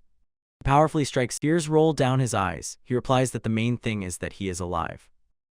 Soho does not try to break free from the strong embrace. Not want to worry him so much. Algek, already holding a piglet in her hand, the girl and the warrior look at the brothers with a. In the night silence, Soho's voice sounds. He suggests going home. The runes rearrange, and he exclaims with relief that he can now read the text. He swiftly finds the necessary entry about the armor phantasma turtles. A soft glow emerges from his finger, is preparing to rewrite the entry. He touches the page. His intention is to reshape the very foundation of the creature's code. He stands in the void, focused on the book, waiting for the change to take effect. His eyes instantly widen in shock as he realizes the attempt is failing. He doubts whether he targeted the wrong entry. His confidence is shaken. Disappointed, he slammed the book and discarded his first theory. Around him, the space fills with hundreds of open books floating in the air. Horror slowly washes over him as he realizes he will have to change them all. His shock gives way to unwavering determination, and he shouts his defiance. Suddenly a memory surfaces, childhood, when he wandered alone among the endless shelves of a huge library. He recalls those years when, locked away, he devoted himself entirely to work. He reaches for the next book, and all his attention is absolute, unshakable. The memory shows him translating one ancient grimoire after another without pause. He confidently says that this huge task is nothing to him. With renewed determination, he vows to translate all the books down to the last one. The scene returns again to the real battlefield movement, and runes merge into a blurred whirl. Fafnir and her human form bear the full fury of the phantom turtle. She stands her ground, her face a mask of unwavering resolve. The beast raises a giant clawed paw and with a crash brings it down to crush. The attack is incredibly fast, a blurred streak of movement that crashes into the ground. The terrible face of the monster loomed over her, and its hand creaked, scraping against the rock. Fafnir was harshly pressed by the creature's huge fingers against the steep cliff. Trapped in fighting, she raised her gaze, eyes burning with rage, and called the beast ecliptomaniac. The cannon thundered a sign that unexpected reinforcements were already approaching. A volley of cannonballs hit the monster's head and shoulder, forcing it to recoil backward. The monster staggers from the attack, its armored head cracking, and it stumbles. Two knights in full armor stand beside the smoking cannon. They saved her.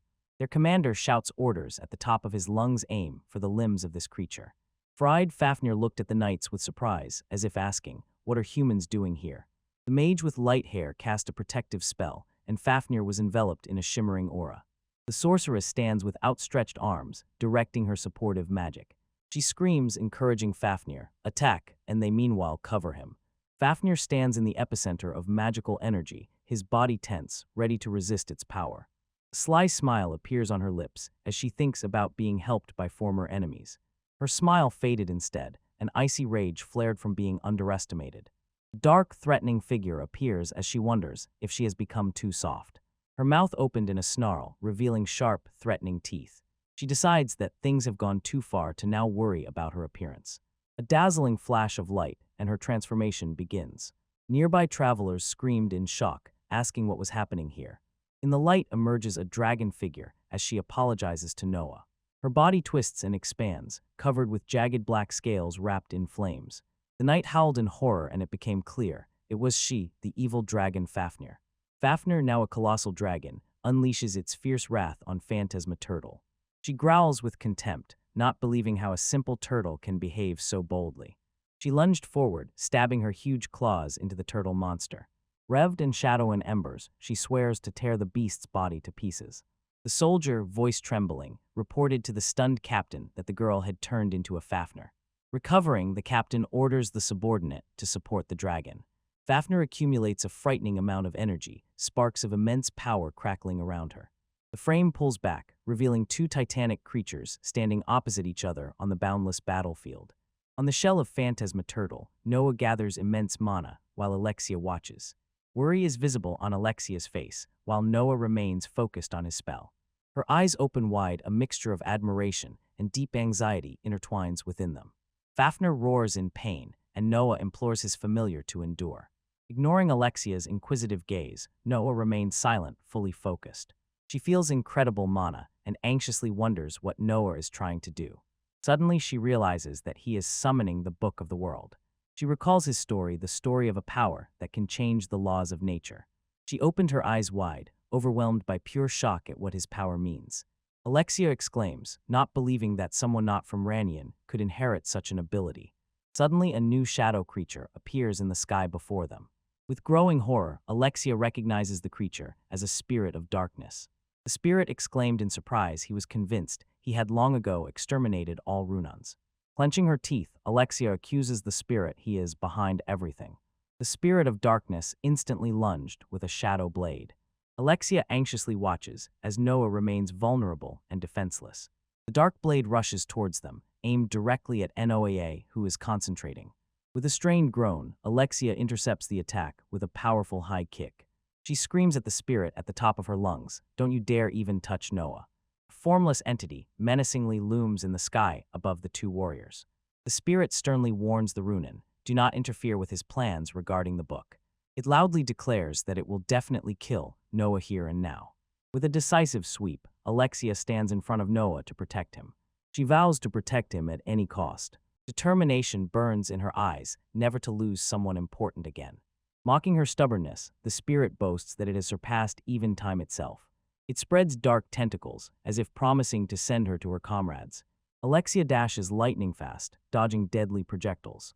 She deflects the sharp dark spikes with her armored gauntlets. Her face is tense, she is completely focused on defending against the furious onslaught. One of the shadow spikes slips past her vigilance and flies straight at Noah. Shouting his name, she throws herself under the blow. She desperately grabs the tip of the dark projectile with her bare hand. Her eyes suddenly widen shock and pain from the touch freeze in them. The spirit of darkness sternly warns people, do not touch its power. Dark energy rises from Alexia's hand, and the curse clings to her.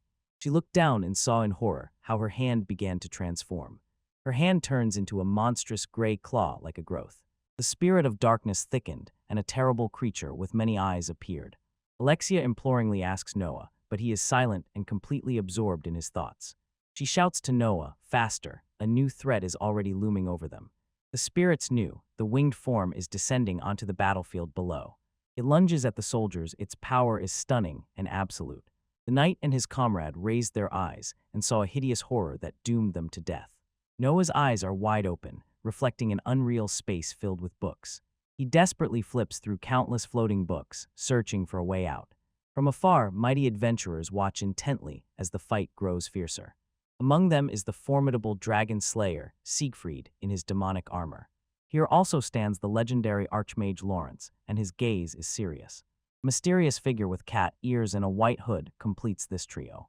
Meanwhile, in another corner appeared the elf tamer Misha and her companion Fenrir. Turns out Misha is an S-rank adventurer who rose solely by her own strength. Serena appears, pulls up her hood, and immediately notices a large crowd. Recognized by the soldiers, she forces herself to focus on the mission. She is certain Noah and others are fighting somewhere in the midst of this chaos. A young woman with glasses, Yun, decisively points to the chaotic headquarters. Serena knows well, the future of the kingdom will be decided in this very battle. The high fortress walls tower against the backdrop of a gloomy gray sky. Yun rushes along the parapet, carrying urgent news. She shouted, begging for an audience with Her Highness, Princess Claudia. The princess thanks Yun, and the knight praises her excellent command.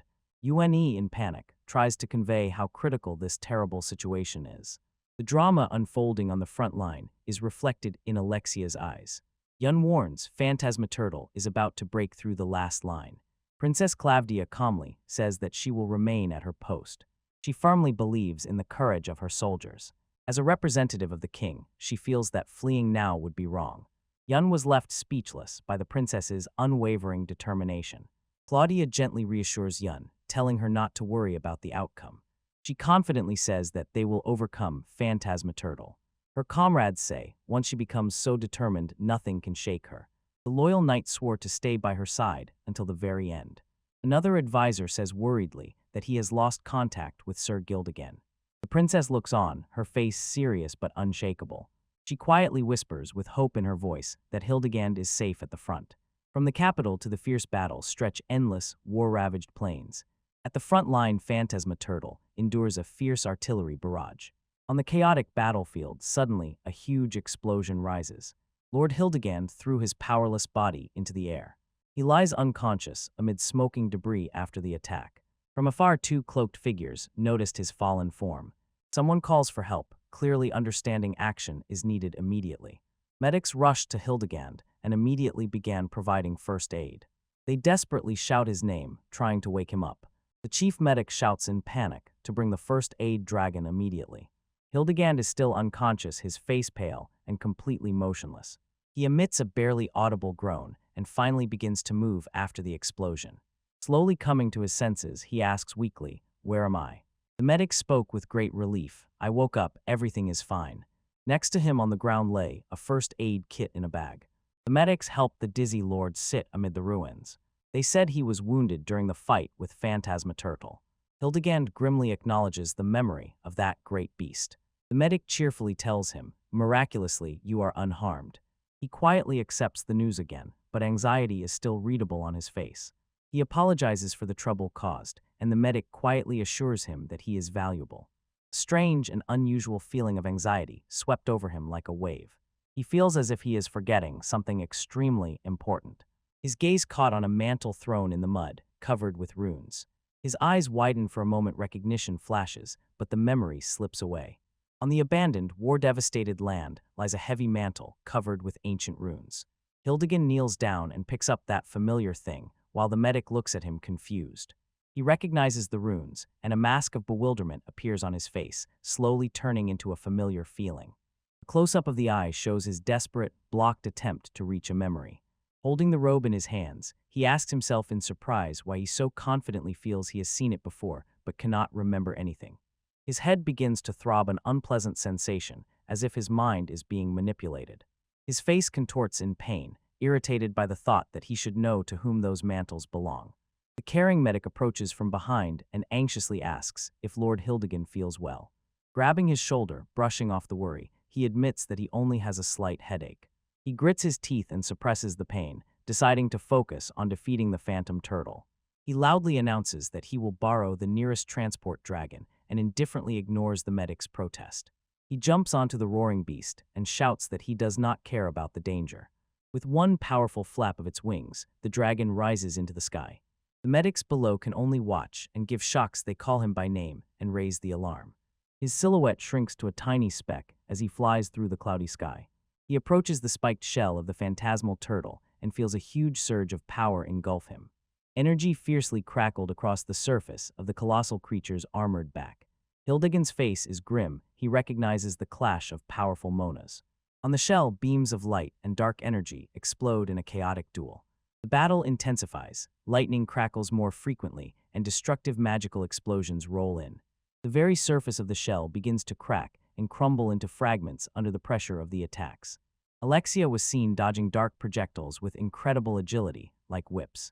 She lands heavily, her clawed gloves digging into the ground to maintain balance. Like water in a smooth acrobatic motion, she flips and spins, evading new attacks. Her movements are blurred. She repels the dark energy with ringing strikes. The spirit of darkness appears a spider-like mass of crackling dark lightning. With a determined expression on her face, Alexia prepares a counterattack, forming a spear of light. She raises a crystalline barrier that tense resists the dark projectiles of the spirit. The shield finally cracked, exploded into 1,000 shining shards scattered around. The close-up shows crystalline fragments fiercely striking the rocky ground. Alexia breathes heavily. Her body is battered, and her strength is clearly beginning to wane. She lifts her gaze. The armor is cracked, her face covered in dirt, but her will is unbreakable. Two glowing eyes of the spirit watch and see. She is already at the limit of her physical strength. Suddenly, a bright, star-like glow of pure light appears high in the sky. Now he swears again with grim determination to annihilate the wicked. He summons from nothing a bow and arrow of pure, crackling light energy. Releasing the holy arrow, he unleashes a blinding beam of holy power. The spirit of darkness disperses into a cloud of steam with a final hiss. One foot touched the ground and it became visible. A new figure appeared. Hild runs up to Alexia again and anxiously asks if she is all right. Alexia froze in shock. Eyes wide open, she recognizes Noah's father. A wave of deep relief washes over her as she realizes that Noah did not kill him. The three stand shoulder to shoulder on the desolate shell under a gloomy, threatening sky. Hild again confirms that they had met before in the capital. He sternly reproaches her for recklessness and firmly says he will take the rest of the fight upon himself. Alexia looks at him, confusion flickering in her eyes and a quiet, deep pensiveness. She feels that his aura is now completely different than it was before. She understands he seems like a completely different person. Not sure if he feels guilty, she sincerely thanks him for saving her. A memory surfaces of her begging the confused Hildegard to help her. In the memory, she begs him, "Join me and protect Noah." In the memory, the puzzled expression of Hildegard suddenly emerges when she heard the name Noah. Returning to the present moment, he repeats the name Noaa with the same confusion in his voice. He looks at the boy behind Alexia and asks if this is really Noah. Alexia looks at him, completely bewildered by his strange and impossible question. Her eyes widen. She desperately tries to understand what he wants from her. She screams in despair, not believing. "What do you mean he is not her father?" He grabbed his head and brushed off the thought. As nonsense, the headache made itself known again. Alexia froze for a moment in silence. The terrible truth slowly dawned on her. Noah spoke, his face in shadow. "I no longer have a father." Alexia clenched her teeth. A painful expression flashed across her face as she understood. Horror gripped her. She realized that Noah had cast a spell on her father that erased his memory. She understands that he kept her father alive, but erased himself from his memory. The spirit of darkness begins to gather again in the sky above them. With one eye it glanced and contemptuously called them slimy little rats. Hildegard exclaimed in shock that his powerful spell was supposed to destroy it. Alexia recognizes the creature as the spirit of darkness, the true enemy. Tears fill her eyes. She bitterly mourns the terrible situation, what is called sorrow. She turns again to Hild, begging that together they overcome the spirit. Hildegard agrees to help, but honestly admits that he does not fully understand everything. Alexia quietly thanks him because she knows erased memories can never be restored. With bitter sorrow, she realizes Noah is now completely alone too, just like her. The spirit mocks them and, with a sly smile, says that another creature has joined the fun. Hild prepares again to cast a spell, reaching out to the transformed spirit. A tiny flame flared in his palm as he began to gather his power. He glanced at Noah and still doubted whether that boy was really his son. He dismisses the tangled thought as Nansense's gaze sharpens sharply from concentration. The name Noah echoes in his foggy, broken memory. It sounds familiar. He is sure has heard this name somewhere before. He looks at his son, the obsessive, irritating feeling of familiarity does not let go. Alexia's scream to protect Noah tears him from dreams and brings him back to reality. The spirit of darkness unleashes a powerful crackling attack toward the group. Hild rushes forward again, stretching out his hand is preparing a protective spell. He calls a pillar of fire and it grows, becoming a shield that covers from the attack. A fiery pillar bursts forth, colliding with dark energy, causing a massive explosion. Noah froze amid the smoke, seemingly defenseless and lost in thought. Hildegard feels a huge wave of mana flowing from the boy directly to the turtle. He reproaches the boy. He didn't even use a simple barrier spell to protect himself. The three stood nearby, silently watching the aftermath of the powerful explosion. Hildegard's eyes narrow as he continues to observe the defenseless boy. The spirit of darkness silently appears behind him and says, "It's over." Suddenly, Noah appears. A dark blade grows to intercept the spirit's attack. Alexia, in complete shock, shouted Noah's name. He made a sudden, impossible move. The blade cuts through the spirit, which burns and recoils in surprise. The spirit's eye opens wide. It cannot comprehend what just happened to it. The one Hildegard was watching dissolves in the whisper of flames.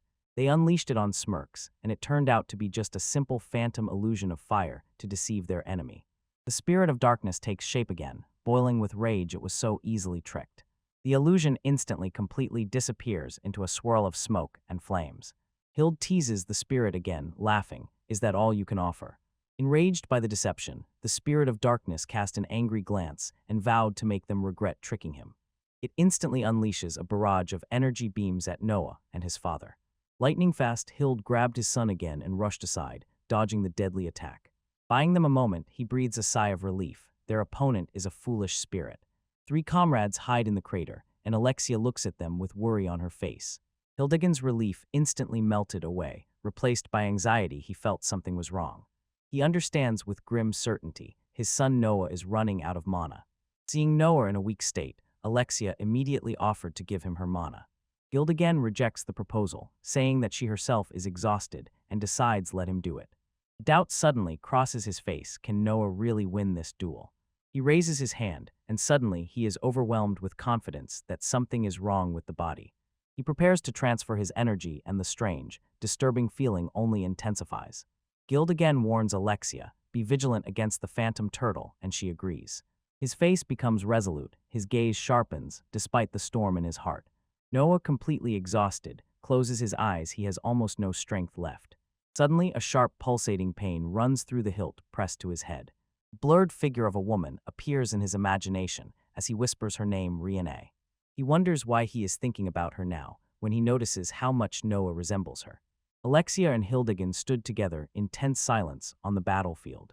The headache returns with stunning force, and he feels as if he is losing his mind. An instinct he does not understand pushes him. He slips his hand into his shirt, and a question arises in his mind. His fingers clutch a silver medallion on a chain hanging around his neck. Opening it, he sees a portrait of Riene and wonders if it is theirs. Memory surfaces Riene's voice, persistently calling her younger self to wake up. The memory shows he collapsed at the table and fell asleep, tired from studying. Riene gently reproaches him for dozing off at the table again. She sighs quietly and gently reminds him to restrain himself despite his love for grimoires. Waking up, he quietly whispers her name. His eyes are still fixed on the book before him. The memory shifts to pregnant Riene anxiety. What if their child starts repeating his bad habits? She gently strokes her swollen belly, a gesture full of love and quiet hope. Hilda awkwardly apologizes and, smiling warmly, agrees to her request. In the story, he recalls how he first met Riene during their studies at the Royal Academy of Magic. He remembers how he was born into the noble Aldheim family with an incredible magical talent. Unlike others, Riene was a simple girl who studied diligently and lightly coughed. Their different pasts and incredible skills ignited fierce rivalry between them. Riene impatiently accepted his challenges, hoping to show what she was capable of by defeating the respected nobleman. Their constant clashes eventually turned into cozy, special relationships. They barely realized how a deep attraction flared between the two rivals. A touching moment, he gently puts a ring on her finger. Despite fierce family opposition, their young love pushed them to marry. The memory returns them home and lingers over a thick old book. Pregnant Rena froze in surprise. Hilda brought an incredibly large pile of new books. He explains these are grimoires for the early education of their unborn child. Renee, with a curious sparkle in her eyes, studies beginner manuals on fire and water magic. Hilda anxiously thinks that even this large stack of books may not be enough for their child. She starts a conversation about what really matters they need to choose a name for the baby. Close up of Hilda's eye, we see his focused, thoughtful gaze. He agreed with her, promising to think about it in their lush and magnificent home. Later, he saw it as a table, thoughtfully flipping through a book of names. He comes across a name he likes, and with a pleasant smile notes that it suits both a boy and a girl. Eagerly, he runs to Riene to tell her the news and opens the door to her room. He sees Riene with horror, helplessly collapsed on the floor. The doctor, with a grave expression, delivered the grim news. Riene's condition is extremely bad and worsening. The doctor warns, if it continues like this, she may not survive this ordeal. Hilda froze in disbelief. She remembered that Riene had never been particularly healthy. He, with a broken heart, resigns himself to the thought that this is unavoidable. By her bed, Riene, weakly, barely breathing, calls him by name. On her face, pain and fatigue, and she struggles to start a conversation with him. Hilda rushed to her, feverishly whispered, "Don't speak and don't worry." He gently assures her, "I brought the best medical care and will stay by your side." Riene barely agrees, feeling her strength rapidly fading as she looks at him. He excitedly tells her that he has thought of a name for their child Noah.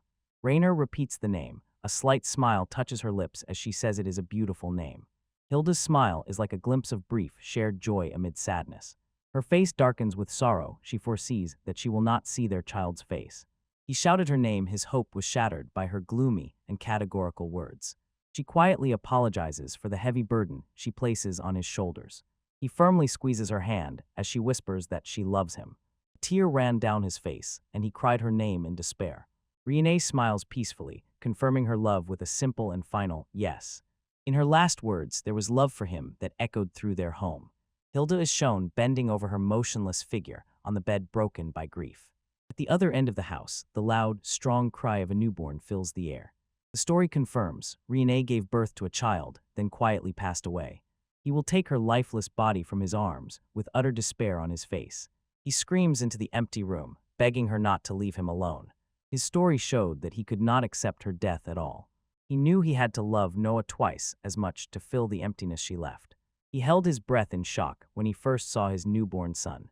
The baby sleeps sweetly in his cradle, unaware of the tragedy that has already occurred.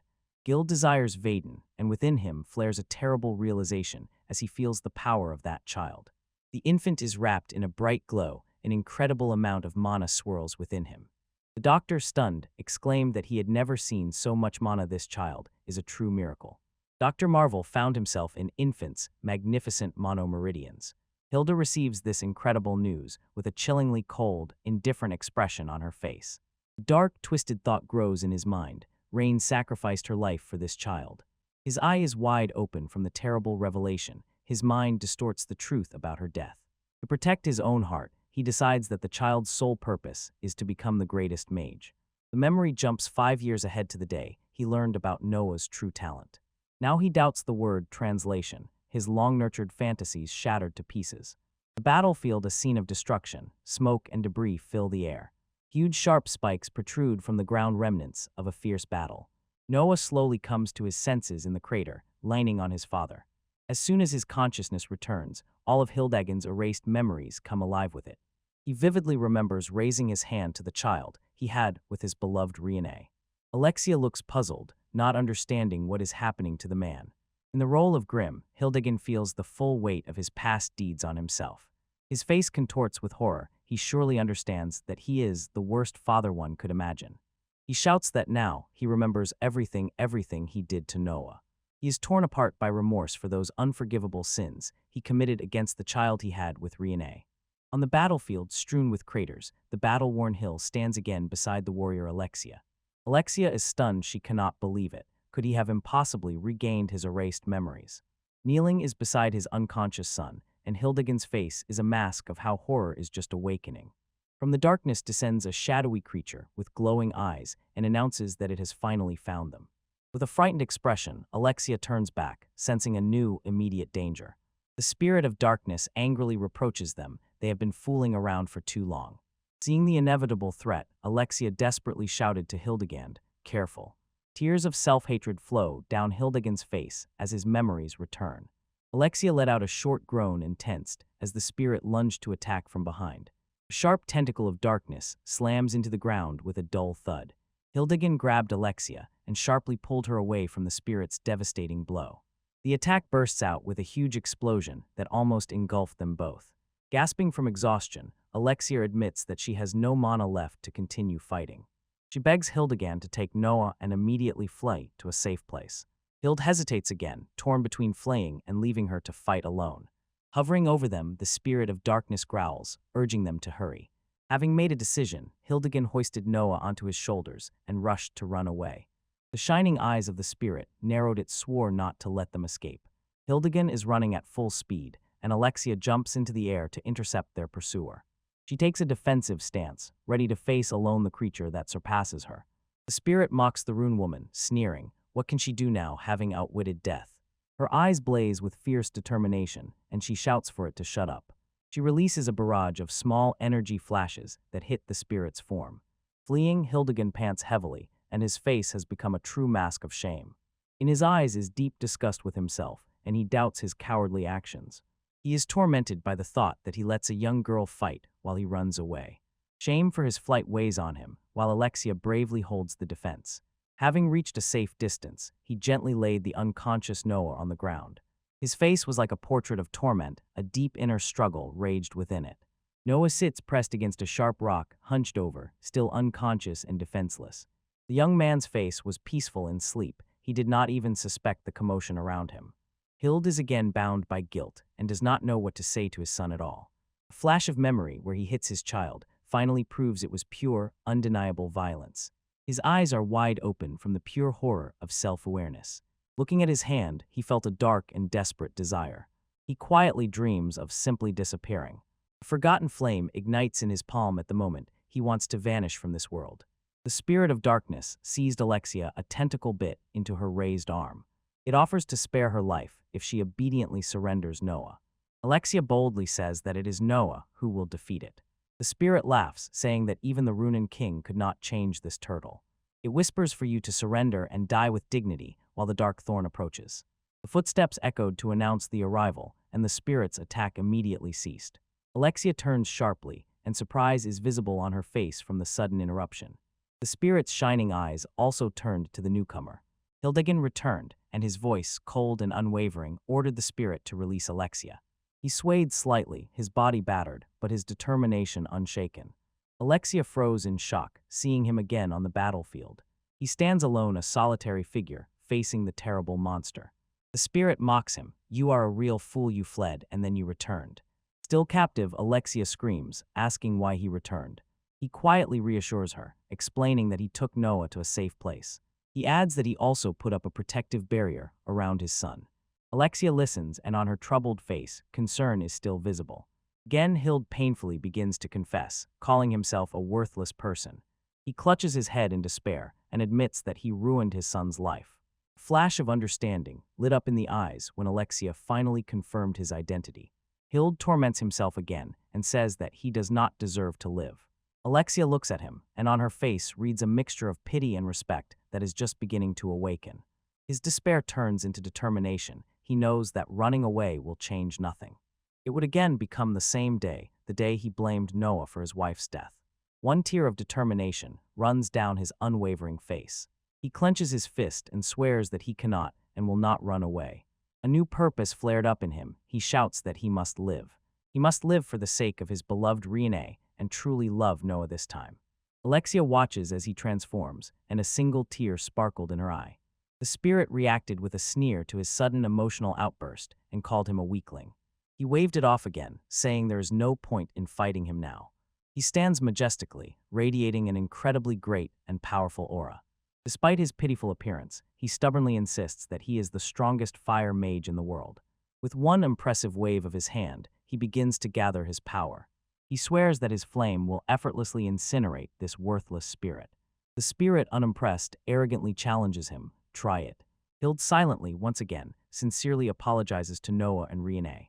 He begins a powerful spell, summoning fire spirits to his side. A sudden dark tentacle sharply struck Alexia and tore her from the spirit's grasp. She quietly gasped in surprise when she was hit. The blow pushes her, she falls harshly onto the rocky ground. The spirit mocks Hildegun's pride. How could he think the spirit would wait for his spell? An even faster and more deadly tentacle rushes at the mage. The attack again struck Hild with a dull, nauseating rumble. It pierces through his chest as the spirit reproaches him for the mistake. Dark energy explodes, and the spirit declares him worse. One glowing eye of the spirit watches intently over its supposed victory. Despite the mortal wound, he jumps into the air again. He begins to sing, summoning the burning flames of time into memory. He commands the primal fire to appear and devastate everything around. His hand, wrapped in a sizzling dark aura, clenches with force. He looks with fierce determination, and Alexia watches in admiration. He launches his final strike meteor, Flame End. Screaming in agony, he admits that he cannot wound the turtle, but he can kill the spirit. The spell explodes with destructive power and engulfs the spirit of darkness. Alexia witnesses the devastating consequences and understands his desperate strategy. From the recoil of the spells, Gild is thrown back again. She stumbles and falls to the ground. He breathes heavily, his body trembling from complete exhaustion. The hand, now free from the aura, trembles wildly. His vision blurs, and he realizes he has reached his limit. He staggers, apologizing for his failure, and begins to fall. With his last breath, he entrusts the rest of the fight to Alexia. Alexia rushes forward and catches him at the very moment he loses consciousness and falls into her arms. Hildegun lies unconscious, his face mangled from the incredible strain of his last attack. Alexia whispered admiringly, acknowledging the stunning power her father had just unleashed. Amid clouds of dust, Alexia stands guard over her father's fallen body, completely exhausted. Her face hardens with rage, and she showers insults with contempt on her invisible enemies. The voice reluctantly admits that humans are quite skillful for such worthless creatures. The spirit of darkness reveals its hideous true form, a monster of flesh and eyes. Alexia can only look upward, frozen in silence, her face a canvas of pure horror. The creature whispered that several hundred years have passed since it last assumed this form. It promises to swallow them with one painless bite, putting an end to their struggle. Her face is frozen in utter terror, tenses, preparing for the inevitable. One foot stepped with a soft thud, announcing the arrival of a new guest. A hand sliced through the air as Noah apologized to Alexia for being late. A sparkling star-shaped projectile raced through the battlefield straight towards the monstrous spirit. The path of the projectile is a straight, unwavering line of light aimed at the enemy. With a deafening roar, the attack hits the creature, which recoils in pain. Alexia watches, unbelieving, and simultaneously relieved her friend intervened just in time. Noah stepped forward, protecting them, and asks if this is the spirit of darkness. From the point of impact on the monster, a wave of energy and clouds of smoke burst out. He shouted triumphantly that the impenetrable defense of the phantasm turtles has been successfully broken. Behind Noah, amid the chaos of the battlefield, Alexia and the unconscious Hildegand are visible. Noah looks down at his father's motionless body, and complex, mixed emotions are readable on his face. He is silent, a drop of sweat glistens on his face as he tries to understand the situation. He feels confused, but decides to postpone his questions for later. Alexia points anxiously and exclaims that the shell of the phantasmal turtle is now cracking. She explains that it is due to her father's powerful spell and urgently asks them to flee. Noah picks up his father's unconscious body onto his back and prepares to move. With grim determination, he declares that their counterattack is about to begin. Elsewhere, a humanoid monster in a bone helmet feels the impact of a turtle. The monster's helmet begins to crack at the very moment the turtle's shell shatters. From the command post, Yoon exclaims in shock that the shell has finally cracked. The knight only confirmed her observation. The shell is increasingly crumbling. You and Realize are the only people among them who could have caused this incredible event. Her gaze fell on Princess Claudia. She immediately recognized her as the key to this victory. The princess seizes the moment and shouts that this is their chance to win. You nod resolutely, and she looks serious and full of hope. The royal archmage Lawrence rushes through the sky on a broomstick straight toward the monster. He is preparing to cast a powerful spell, his robes wildly fluttering in the wind. With a mighty shout, he releases a lightning-fast third-level spell at the turtle. The lightning strikes the shell, blasting a huge hole through it with an explosion. Lawrence exclaims in shock. His own magic turned out to be incredibly effective. He realizes with excitement that the magic now undoubtedly works against the monster. He notices that the shell has been altered into a material twice as susceptible to magic. The archmage chuckles, quietly glad to have lived to see the day to witness such a secret. A thin column of smoke rapidly rises into the sky, like a cry for help.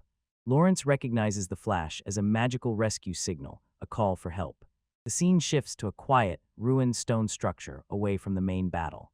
Noah and Alexia stand over the unconscious body of Hildegand, lying between them. Noah quietly whispered that someone would soon arrive to take his father away. His face is gloomy. He thoughtfully considers the complicated situation with his father. He again replays in his mind his surprise. The father dispelled the magic that erased memory. He hoped that the spell would completely and forever break all ties with his father. Alexia and Noah stand nearby among the ruins. The weight of this moment presses on them. She calls him by name, her face tense, urgency readable in it. She decides to speak. She tells that his father deeply regretted and sincerely apologized for his actions. Noah said coldly that an apology does not mean he will simply forgive him. Alexia falls silent, and compassion for his pain is readable in her eyes. She admits that when she tried to erase them, memories of his father flashed before her. In those memories, she saw that he truly and deeply loved Noah's mother. Noah admits he always thought that his father was completely heartless. Looking at the distant ruins, he acknowledges that he was probably mistaken. Alexia looks at him, her eyes wide open, with understanding and shared sorrow. Noah remembers how his father shared his mana with him when his mana was about to run out. A gentle smile blooms on his face. He decides to talk to him as soon as the fight ends. Alexia's face lit up with a bright, relieved smile at his words. She insists, for now, he needs to take care of his wounds first and foremost.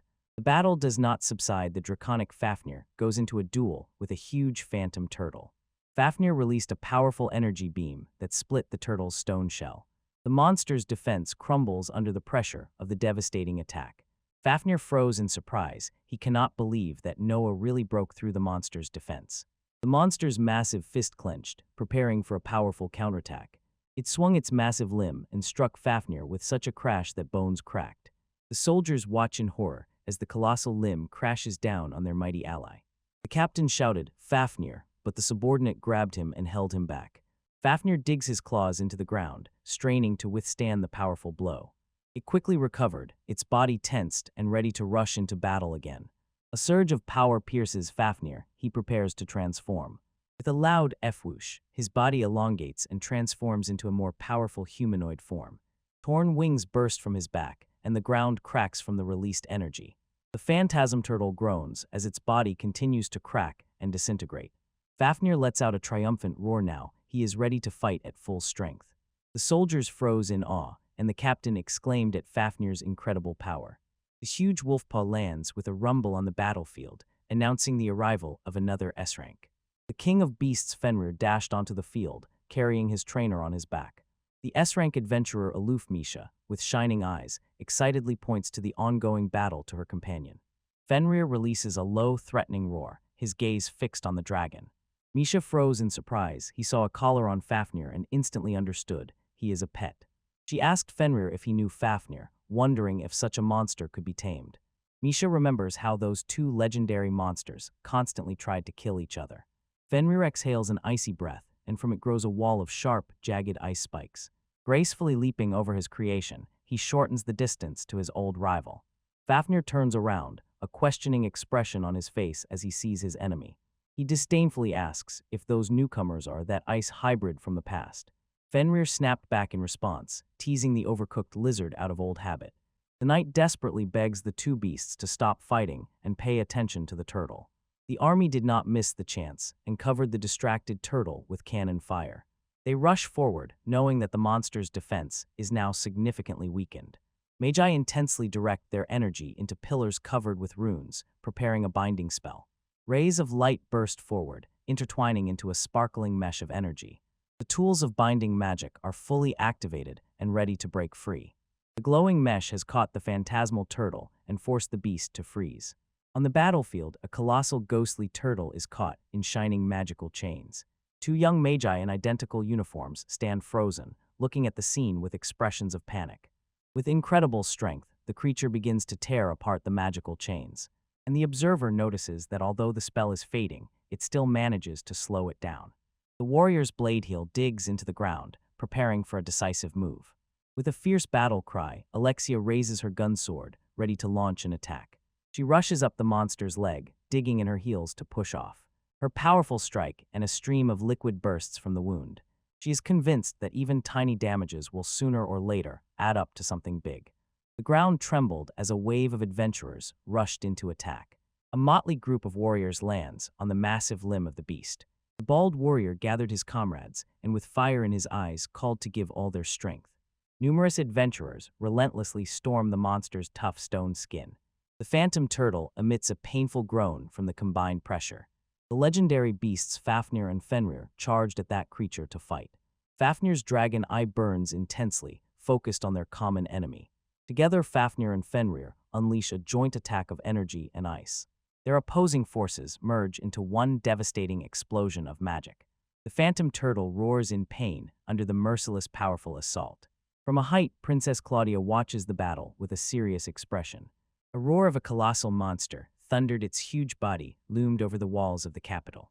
Yun begins to vividly explain to her companions the ancient history of this land. She reveals that mighty Runans once lived here. Their great city-state was known as Kirk Sicha, a place shrouded in legends. Many of their ruins, such as the Heavenly Tower, still stand like traces of the past. With a graceful gesture, Yun continues telling the story until night. Night nearby nods, as if agreeing with her words. She notices the incredible height of the Heavenly Tower, which rises far into the sky. A hand tightly grips the runge device with a large button. The Knight Commander suddenly roared, "Everyone retreat and hide."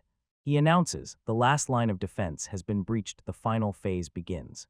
Misha angrily scolds Fafnir for not reading the operating instructions more carefully. Noah and Alexia stood like dark silhouettes against the backdrop of the colossal foot of the monster. Alexia stands ready, her face is gloomy, but determination burns in it. Yu and Quaitly tremulously thank Alexia for allowing this desperate final tactic. The eye of the phantom turtles blazes as the final plan is launched. The thumb pressed the button on the device, the last decisive click sounded, and the explosion shook the base of the ancient, colossal Heavenly Tower. UNE persistently calls the princess to retreat, their armor clinks with every movement. On the castle walls, Yun stands and thoughtfully recalls the decisive events of the past. She imagines a timeline where Noaa never met Alexia in the ancient ruins. In that reality, the kingdom would lie in ruins, helpless and confused. The huge stone pillar, the Heavenly Tower, begins to descend from the sky. The colossal tower falls from the sky, aimed directly at the unsuspecting monster. It rushes forward at a terrible speed, ready to deliver the final blow. The air tears apart, and a huge object wildly rushes straight into the very battlefield. The monster raises its head at the very moment the tower is about to strike. The destructive blow shattered the creature's head into countless fragments. The ground trembles from the incredible force of that destructive blow. From the castle walls, Yun and the princess silently watch the aftermath. UNE concludes, from this blow, the turtle probably suffered terrible damage. The monster's head lies crushed among the ruins, as if it is defeated forever. Suddenly, a powerful explosion bursts from the fallen creature's body. Yun exclaims in disbelief, shocked that it rises again. From the ramparts came a mighty dragon voice calling Yun by name. Fafnir landed on the wall and said to Yun, "Leave the rest of the fight to me." Yu and the princess froze in amazement at the sudden and dramatic appearance of Fafnir. Fafnir says farewell for the last time to Phantasma Turtle, who is gathering her strength. With a mighty roar, the giant dragon releases a colossal beam of energy. The destructive explosion completely engulfs the wounded monster. The relentless flow of power sweeps everything on the battlefield in a flash. The Phantasma Turtle's form is instantly and completely consumed by by the stunning attack. The princess and her courtiers stood still, watching the incredible spectacle of unbridled power. After the destructive explosion, only a thick cloud of smoke remained. Fafnir, exhausted, releases a thin wisp of Smokehigh's enormous strength spent. Steam curls from the large dragon Scalesthi begin to transform. It returns to its small feline form and admits that it has reached its limit. The tiny creature falls from the sky toward the castle wall. Yun picks up Fafnir in his arms and gently hugs her. He presses his nose to her cheek. Smoke still rises from the battlefield where the monster fell. The knight peers through a spyglass from his post on the castle battlement. He confirms the turtle phantasma is no longer moving at all. You and the princess exchange a relieved smile while Fafnir sleeps in her embrace. The adventurers burst into joyful cries, celebrating their hard-won and decisive victory. Serena quietly watches the celebration with a thoughtful gaze. Other adventurers shout happily and hug tightly, thrilled that the long battle is finally over. Unnoticed by the celebrating forces, two dark eyes open in the turtle's shell. Burning hatred for humans bursts into the creature's consciousness. The spirit of darkness sadly mourns its unexpected defeat by the celestial tower. It complains that the years devoted to reviving the turtle ultimately proved to be in vain. The spirit is heavily suffocating from exhaustion. It is clear that Noah received a mortal wound. Unwilling to die in such a boring place, it makes a last desperate move. It extends a shadowy tentacle towards the gaping shopping center Phantasma Turtles. Tentacles crawl into the monster's jaws with a disgusting rustle. With an evil, sinister smile, the spirit demands to take the turtle's body. Somewhere far away, Noah and Alexia do not even suspect this terrible turn of events. The group stands together in the middle of a peaceful, ruined village. On Noah's face is calm, and his thoughts are far from the battle for the capital. In the castle, a sudden jolt unexpectedly threw the princess and her companions off balance. A new monstrous paw fell to the ground, with a crash completely unlike that of the turtles. The leg crushes debris. This is a sign of a terrible transformation. The shell of Phantasma Turtles suddenly crumbles, revealing a new, powerful form. An even more muscular monster emerges, and Yun with her companion cannot believe their eyes. Yun stammers could not believe that Phantasma Turtle had risen again. Night scream and terror shout that the monster is moving again. The transformed beast effortlessly breaks through part of the city wall. The princess and her people watch in horror from the broken fortifications. As soon as Grimm made the decision, the princess orders all troops to retreat from the capital. With a broken voice, she tells the knight that continuing to fight is pointless. She decisively orders to warn the evacuated civilians to flee even further. From a height, two elf women observe how the monster mercilessly destroys everything around. The elf woman with glasses finds no peace, fears that her village will be the next to be destroyed. Her companion skeptically notes that this monster is on the level of a god. The colossal creature releases a storm of destructive energy beams from its head. Cutting into the capital, the beams destroy buildings in a series of huge explosions. Amid the chaos, the warrior Serena pulls a wounded woman from under the ruins, helping her escape the destruction. The terrible head of the monster looms over the city, and its fierce attacks do not cease. A close-up of its head reveals thoughts in euphoria. They celebrate the destruction. A group of defenders looks up from below, and pure horror is frozen on their faces. The creature with many eyes smiles, savoring every moment as the world fills with human darkness. With maniacal laughter, it proclaims that this world of suffering is exactly what it has always desired. Rushing through the forest, Noah and Alexia tense up as they discuss the fused nature of the monster. Noah, with pain in his heart, regrets if only he had ended the spirit of darkness earlier. He stops abruptly, his body tenses inside. A new, unwavering determination flares up. Assuring Alexia that he has a plan, Noah prepares to use the Book of the World. He closes his eyes and focuses intensely to summon the powerful artifact. His eyes suddenly opened wide, and surprise overwhelmed him as his concentration was broken. Standing next to Alexia, his attempt to summon the book clearly failed. Noah is stunned and does not understand why his power is not working. He loudly expresses his frustration, wondering why the book does not appear while Alexia watches. Alexia looks at him with anxiety in her eyes and deep thoughtfulness. Suddenly, a flash of insight lit up in her eyes. She finally put all the pieces of the puzzle together. She called his name, and he immediately focused all his attention on her. Alexia begins an explanation and immediately states firmly, the power belongs to the Runen King. She guesses that, since Noah is not runny and does not have descent, he does not have the necessary permission to use this ability without restrictions. The revelation shocked Noah. He desperately asks what he should do. He begs for a way to increase his authority, but she admits that she does not know. Gloomily looking at the smoking capital in the distance, Noah feels his determination harden. He, shocking Alexia, says that she must stay here for her own safety. With a resolute look, he decides the monster must be defeated without the book. Alexia protests vehemently, calling his intention to act alone incredibly reckless. He insists he must go, otherwise the capital will be completely destroyed. Noah tries to calm her, reminding her of his promise not to die. Alexia is still unconvinced. Doubt and deep fear are readable on her face. He turns away from her and prepares to face the overwhelming threat alone. Suddenly, a strong, painful memory of her father, the king, flashes in her mind. Her heart pounds as she realizes this situation feels exactly like that terrible day.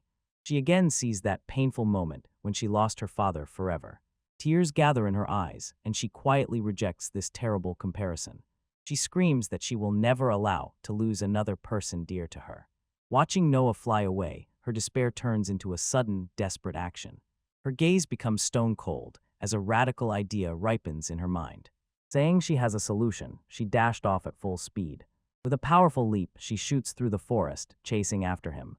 She called him by name. He flinched as he flew on his magical platform.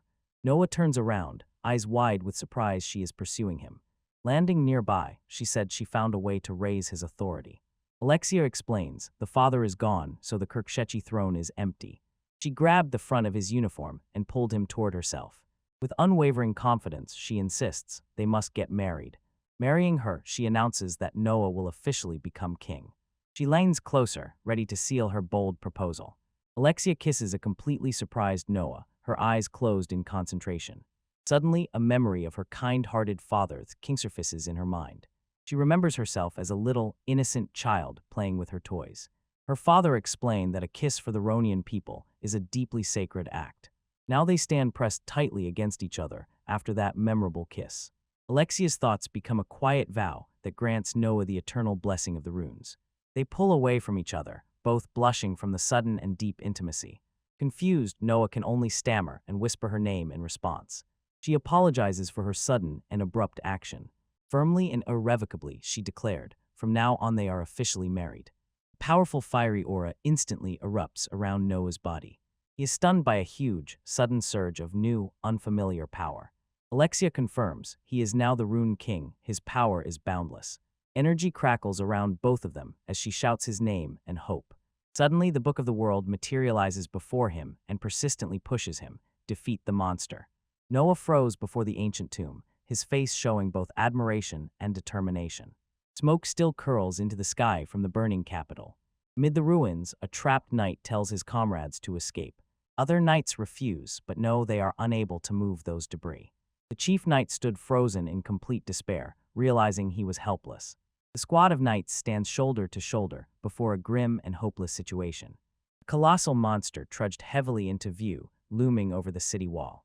The knights raised their eyes in genuine horror, realizing the situation is truly hopeless. The shining concentric eyes of the monster stared intently at the city below. From its monstrous maw bursts a destructive beam of dark energy. Somewhere far away, Noah turns a page in the Book of the World. He presses his fingers to the glowing ruin on the ancient page. With one swift, precise movement, he launches a powerful spell. He commands to completely change the trajectory of the attack. The monster's eye watches as its powerful attack is stopped. The knights on the ground froze, wide-eyed and disbelieving that they were saved. An invisible miracle snatches them from the jaws of inevitable destruction. This time a new spell was cast. It heals the wounded knight. The crushed-legged knight was instantly and fully healed. Noah then launches an indirect teleportation spell from the book. The knights were immediately taken to a safe place. They were completely confused. The monster looks down, puzzled by the sudden disappearance of its targets. It notices Noah on the clock tower and immediately sees him as the last obstacle. Noah looks back, his face gloomy and resolute, ready for confrontation. The monster swears to kill him and take that mighty book for itself. Noah fiercely retorted, "I will kill him." The monster hisses with contempt, calls his words nonsense, and challenges him try it. Noah begins chanting a spell. From his voice grows a sword of light, ready to pierce the darkness. Then he adds a second command to the spell, and the quantity changes. With the exclamation, multiplication, a huge explosion of energy bursts over the city. The monster smiles, brushing off the incredible attack for him. It's just a funny, cheap trick. A continuous barrage of light projectiles rains down on the unshaken beast. A huge stone monster is mercilessly bombarded by an unrelenting barrage of magical attacks. Countless projectiles of light cut through the sky and aim at the colossal creature. From the city below, a woman in a witch's hat points upward in fear. She shouts that the mysterious glow is fighting a terrible phantom turtle. Her companions Alexia and Yun recognize that light and wonder, is it really him? High above the city, Noah hovers in a sphere of energy with a book in his hands. Suddenly his heart pounds in his chest, a sign that something is wrong with his power.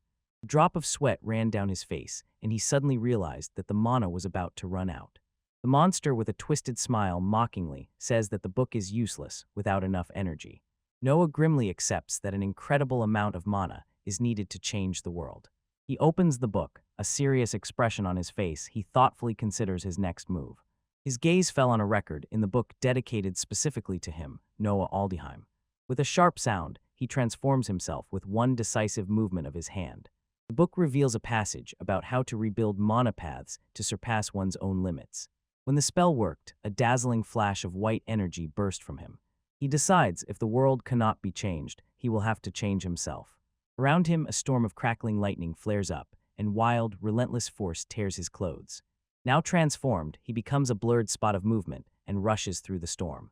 He unleashes a barrage of devastating blows that shake the massive body of the monster. His allies watch in awe and exclaim that he is completely overpowering this creature.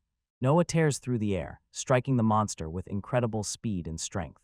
The wounded spirit of darkness roars in pain, calling him a bastard. Noah confidently orders the spirit to surrender. Victory is now impossible for it. A sinister grin blooms on the monster's face. It mockingly sneers at his confidence. The confident expression on Noah's face faltered as he felt the battle shifting. The spirit roars defiance, boasting that it defeated the Runin king, who also possessed that book. A wave of darkness begins to spread, enveloping the capital in oppressive gloom. Noah watches with a grim expression as the darkness creeps through the city. The inky darkness crawls across the pages of the Book of the World.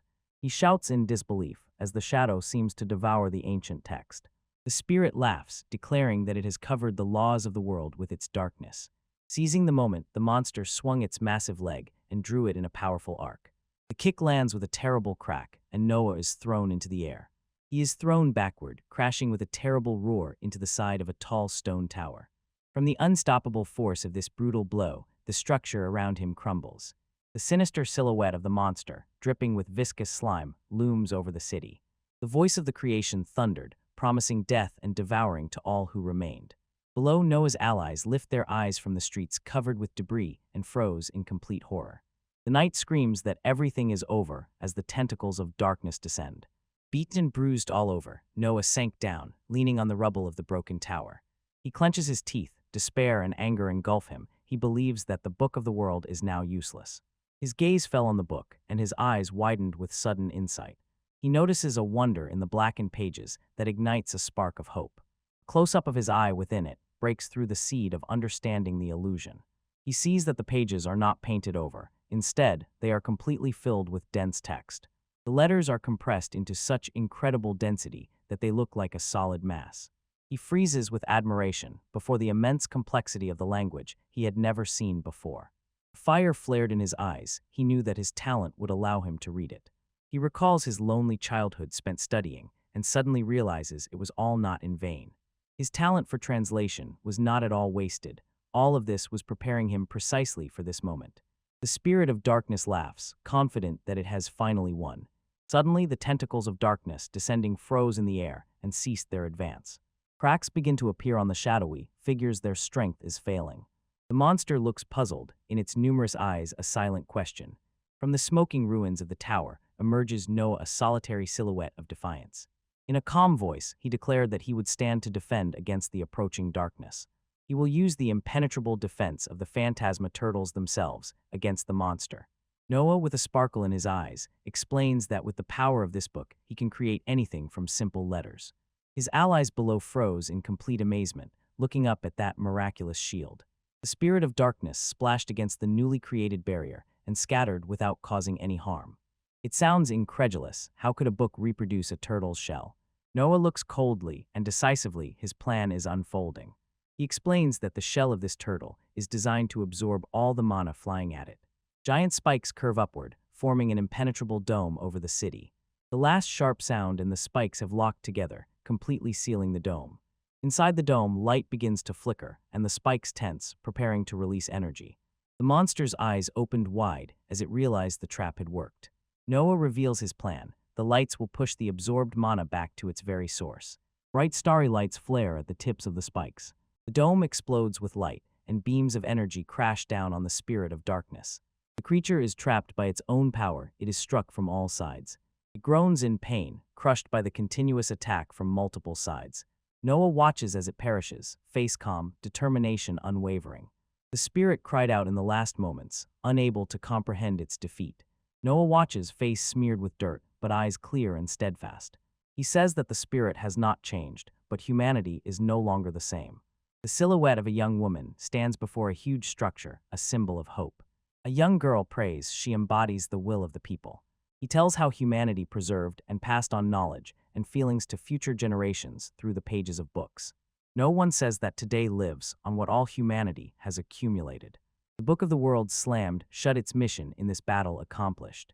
Standing on the ruined parapet, Noah prepares for the final clash. He quietly thanks the book for its boundless power. Throwing himself forward, he rushes at the last remnant of that monster. Jumping into the air, he raised his hand, directing his incredible power into it. He shouts loudly, "This is the end for the spirit of darkness," and summons his magic. With the final scream, he unleashes his ultimate move, Raging Blaze. The world exploded in a dazzling, catastrophic flash of fire and light. He shouts again that this is the end for his ancient enemy. The creature's form begins to tear apart under the unbearable pressure of the attack. His body wildly disintegrates, exploding into countless particles of energy. The last remnant of the monster's eye was consumed by purifying flames. Alexia and Yun froze in stunned silence, watching the decisive moment of the battle. Another ally, Serena, watches the spectacle with eyes shining with admiration and relief. Two in heavy armor stood frozen in stunned amazement, eyes wide open, mouths agape. The elf and her huge wolf companion gaze enchantedly at the incredible sight. There, where the monster had just stood, a colossal pillar of pure energy burst into the sky. The gathered adventurers and soldiers fell silent, watching the end of the battle. Tension exploded as the knight joyfully exclaimed, "Finally, it's all over." Throughout the city, people embrace and shout joyfully, celebrating their hard-won salvation. High above the capital, Noah Hover releases huge spikes that he created during the battle. Stretching out his hand, the last remnants of his immense power finally dissipated. With a face worn from fatigue, he confirms that he kept his solemn promise to Alexia. Completely exhausted, his body weakened, and he begins to fall rapidly from the sky. His head hangs down, unconsciousness engulfs him, the long journey finally comes to an end. The hero helplessly falls through the air, straight toward the rooftops of the city far below. On the ground, his comrade sees his fall and shouts his name in horror. Without hesitation, Alexia burst into a desperate dash, racing to catch up with him. Looking up at his tiny figure falling, she let out a scream of despair. With growing panic, she realizes that from this distance, she will never make it. Alexia, overwhelmed with despair, screams, begging the unconscious Noah to wake up after the fall. Her feet thunder on the stone floor, pushing her body to its limits. With each step, the sprinting force unravels a web of cracks along the sidewalk. Meanwhile, Noah falls silently and uncontrollably straight to the hard street below. The ground cracks and breaks into pieces as she blasts into the air with explosive force. Soaring through the air in a graceful arc, she rushed forward to catch the fall. Her hands firmly grasped his limp body moments before impact. In the distance, a pillar of light testifies to the final destruction of Phantasm Turtle. Alexia stands amid the ruins and looks down at the unconscious hero lying in her arms. She surveys the crater created by her desperate leap, a testament to her incredible strength. Holding Noah close to herself, protecting him, she lies exhausted amid the rubble on the street. Tears rolled down her face as she thanked him for defeating the spirit of darkness. In the sky above the now safe city, the sun begins to set. A small black ball with one eye flees into the clouds. The shard of the spirit laughs, mocking Noah's naivety for letting it escape. One determined foot firmly landed on a distant roof. The spirit boasts that although it may have been defeated this time, it will return. It swears to build up energy for centuries and be reborn long after Noah disappears. A tiny projectile of light hits the fleeing spirit with a sharp, muffled thud. The creature widely opened its single eye in shock and confusion. Hildegan calmly appears and comments on the spirit's cute new form. He says with icy confidence that he can now destroy the weakened being. The spirit panics upon recognizing that this man is Noah's father. Again, Hild gathers holy light at the tip of her finger, preparing to release the holy arrow. The powerful spell swiftly shot forward in a blinding flash of light. In horror, the spirit begs him to stop that devastating attack. It desperately extends a familiar contract, luring him with powerful dark magic. The spirit does not stop and offers again. They could rule the world together. Hild pauses again and notes that the offer sounds very interesting. His arrow hits the spirit right in the heartland. It turns out his famous interest was just a trick. He thinks his former self would probably have foolishly jumped at such a chance. With a final painful scream, the dark spirit is utterly destroyed. Hild stands alone again on the roof, a thin spiral of smoke curling from the tip of his finger. He lowers his hand and looks at it after the battle. It is a little battered. With a heavy heart, he quietly tells Rainey that it is finally over. He clenches his fist, the ring on his finger shines, and he thinks about how their son saved the world. Bitter irony struck him. He had humiliated Noah for an allegedly useless talent. Instead, he wants the most powerful mage weakened because he neglected his studies. He declared that now Noah deserves the title of the strongest. In a dream, as if through fog, he looks down at his unconscious son. Gentle misty light fills Noah's consciousness, and he begins to move. A gentle female voice called his name, begging him to wake up. Noah's eyes barely open, his mind cloudy and sleepy. He returns to the world. He saw a blurred, faceless silhouette of a woman with long, light hair. The world seems to turn upside down. He realizes he is lying down.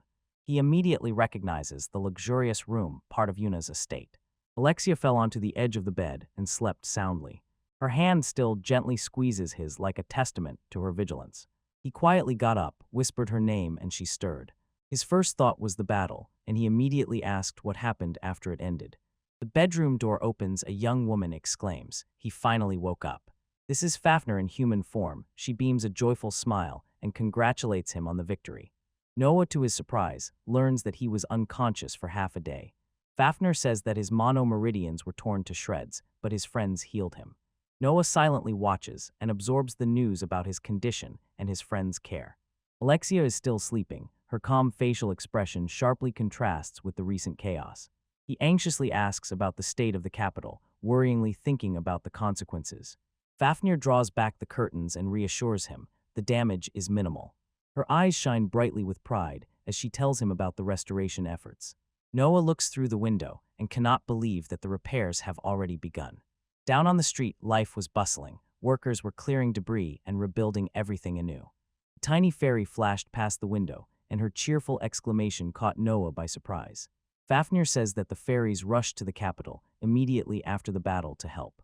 The soldier thanks Noah. The fairies have already healed most of the wounded. He asks Fafnir in surprise why she is in human form, and she smiles warmly and says she just came to help. Alexia slowly stirred, her eyes opening to the morning light. Noah gently says to her good morning and apologizes for waking her. Still foggy-headed, she looks at him confused and bewildered. Her drowsiness instantly disappears. She straightens up sharply and exclaims his name with relief. The door opened and Serena entered with a tray, happy that Alexia had woken up. Noah froze in surprise upon seeing Serena, who cheerfully confirmed that she had participated in the operation. She enthusiastically confirms her involvement in this huge battle. Serena and Noah shared a special moment, finding themselves together again after the exhausting battle. Alexia fell silent for a moment, her face expressionless. She watches Serena. Serena proudly puffs out her chest, behaving with such confidence that it looks almost comical. This ostentatious boldness seems to scare Alexia. She shyly lowers her eyes. The narrative changes, and before their eyes emerges the majestic architecture of the capital, like a real castle. In the huge throne hall, Noah and Alexia knelt before the king. The king suddenly announced that he had heard of their great deeds from a man named Yun. He declares their victory exalted and awards both honorary medals. Noah bowed his head and solemnly thanked his majesty. Alexia Whisper curiously asks what is happening, and Noah calmly explains about the award ceremony. The king also sincerely thanks Noah for once saving the life of his daughter, Princess Claudia. Noah, somewhat surprised, admits that he did not guess that she was a princess. In the great hall of grand pillared castle, the solemn ceremony continues. The king's face became stern when he spoke about Noah's father. Both Noah and Alexia clearly held their breath. The sudden change of topic stunned them. He reports that Gildigan asked to be deprived of his cleansing for abusing his son. Noah can only whisper the word, "Father." He is shocked by such a turn of events. The king decisively asked if the accusation was true and added that justice must prevail. Young Alexia froze, watching the heavy conversation unfold. With a grim expression, Noah confirms to the king that the accusations are true. The king and princess froze, feeling the full weight of Noah's confirmation. After a moment of reflection, the king's face suddenly hardened. He was about to speak. But Noah speaks first and says that his father now deeply repents for his actions. He turns to Alexia for support, and she nervously murmurs in agreement. Noah begs for mercy, recalling his father's decisive contribution during the great battle. Surprised by this request, the king asked Noah if he truly agreed to the pardon. Noah met the king's gaze and firmly said that he accepts this decision. The princess gently intervened and suggested postponing these questions for later. Today is a day of celebration. Standing side by side, Noah and Alexia listen as the king considers his daughter's advice. The king's tone softens. He extends his personal help to Noah as one father to another. A quiet, grateful smile blooms on Noah's face as he thanks the monarch. When the difficult matter was finally settled, the king raised his hand and gave the signal the ceremony could begin. The knight in full armor approaches and orders Lord Noah and Lady Alexia to follow her. The knight leads the two young people down a long, harsh stone corridor. They exchanged embarrassed glances, as if silently asking where they were being taken. Reaching the large portal, Knight gestured for them to enter. Suddenly, an incredibly huge crowd opened up before them. Joyful citizens loudly greeted and chanted.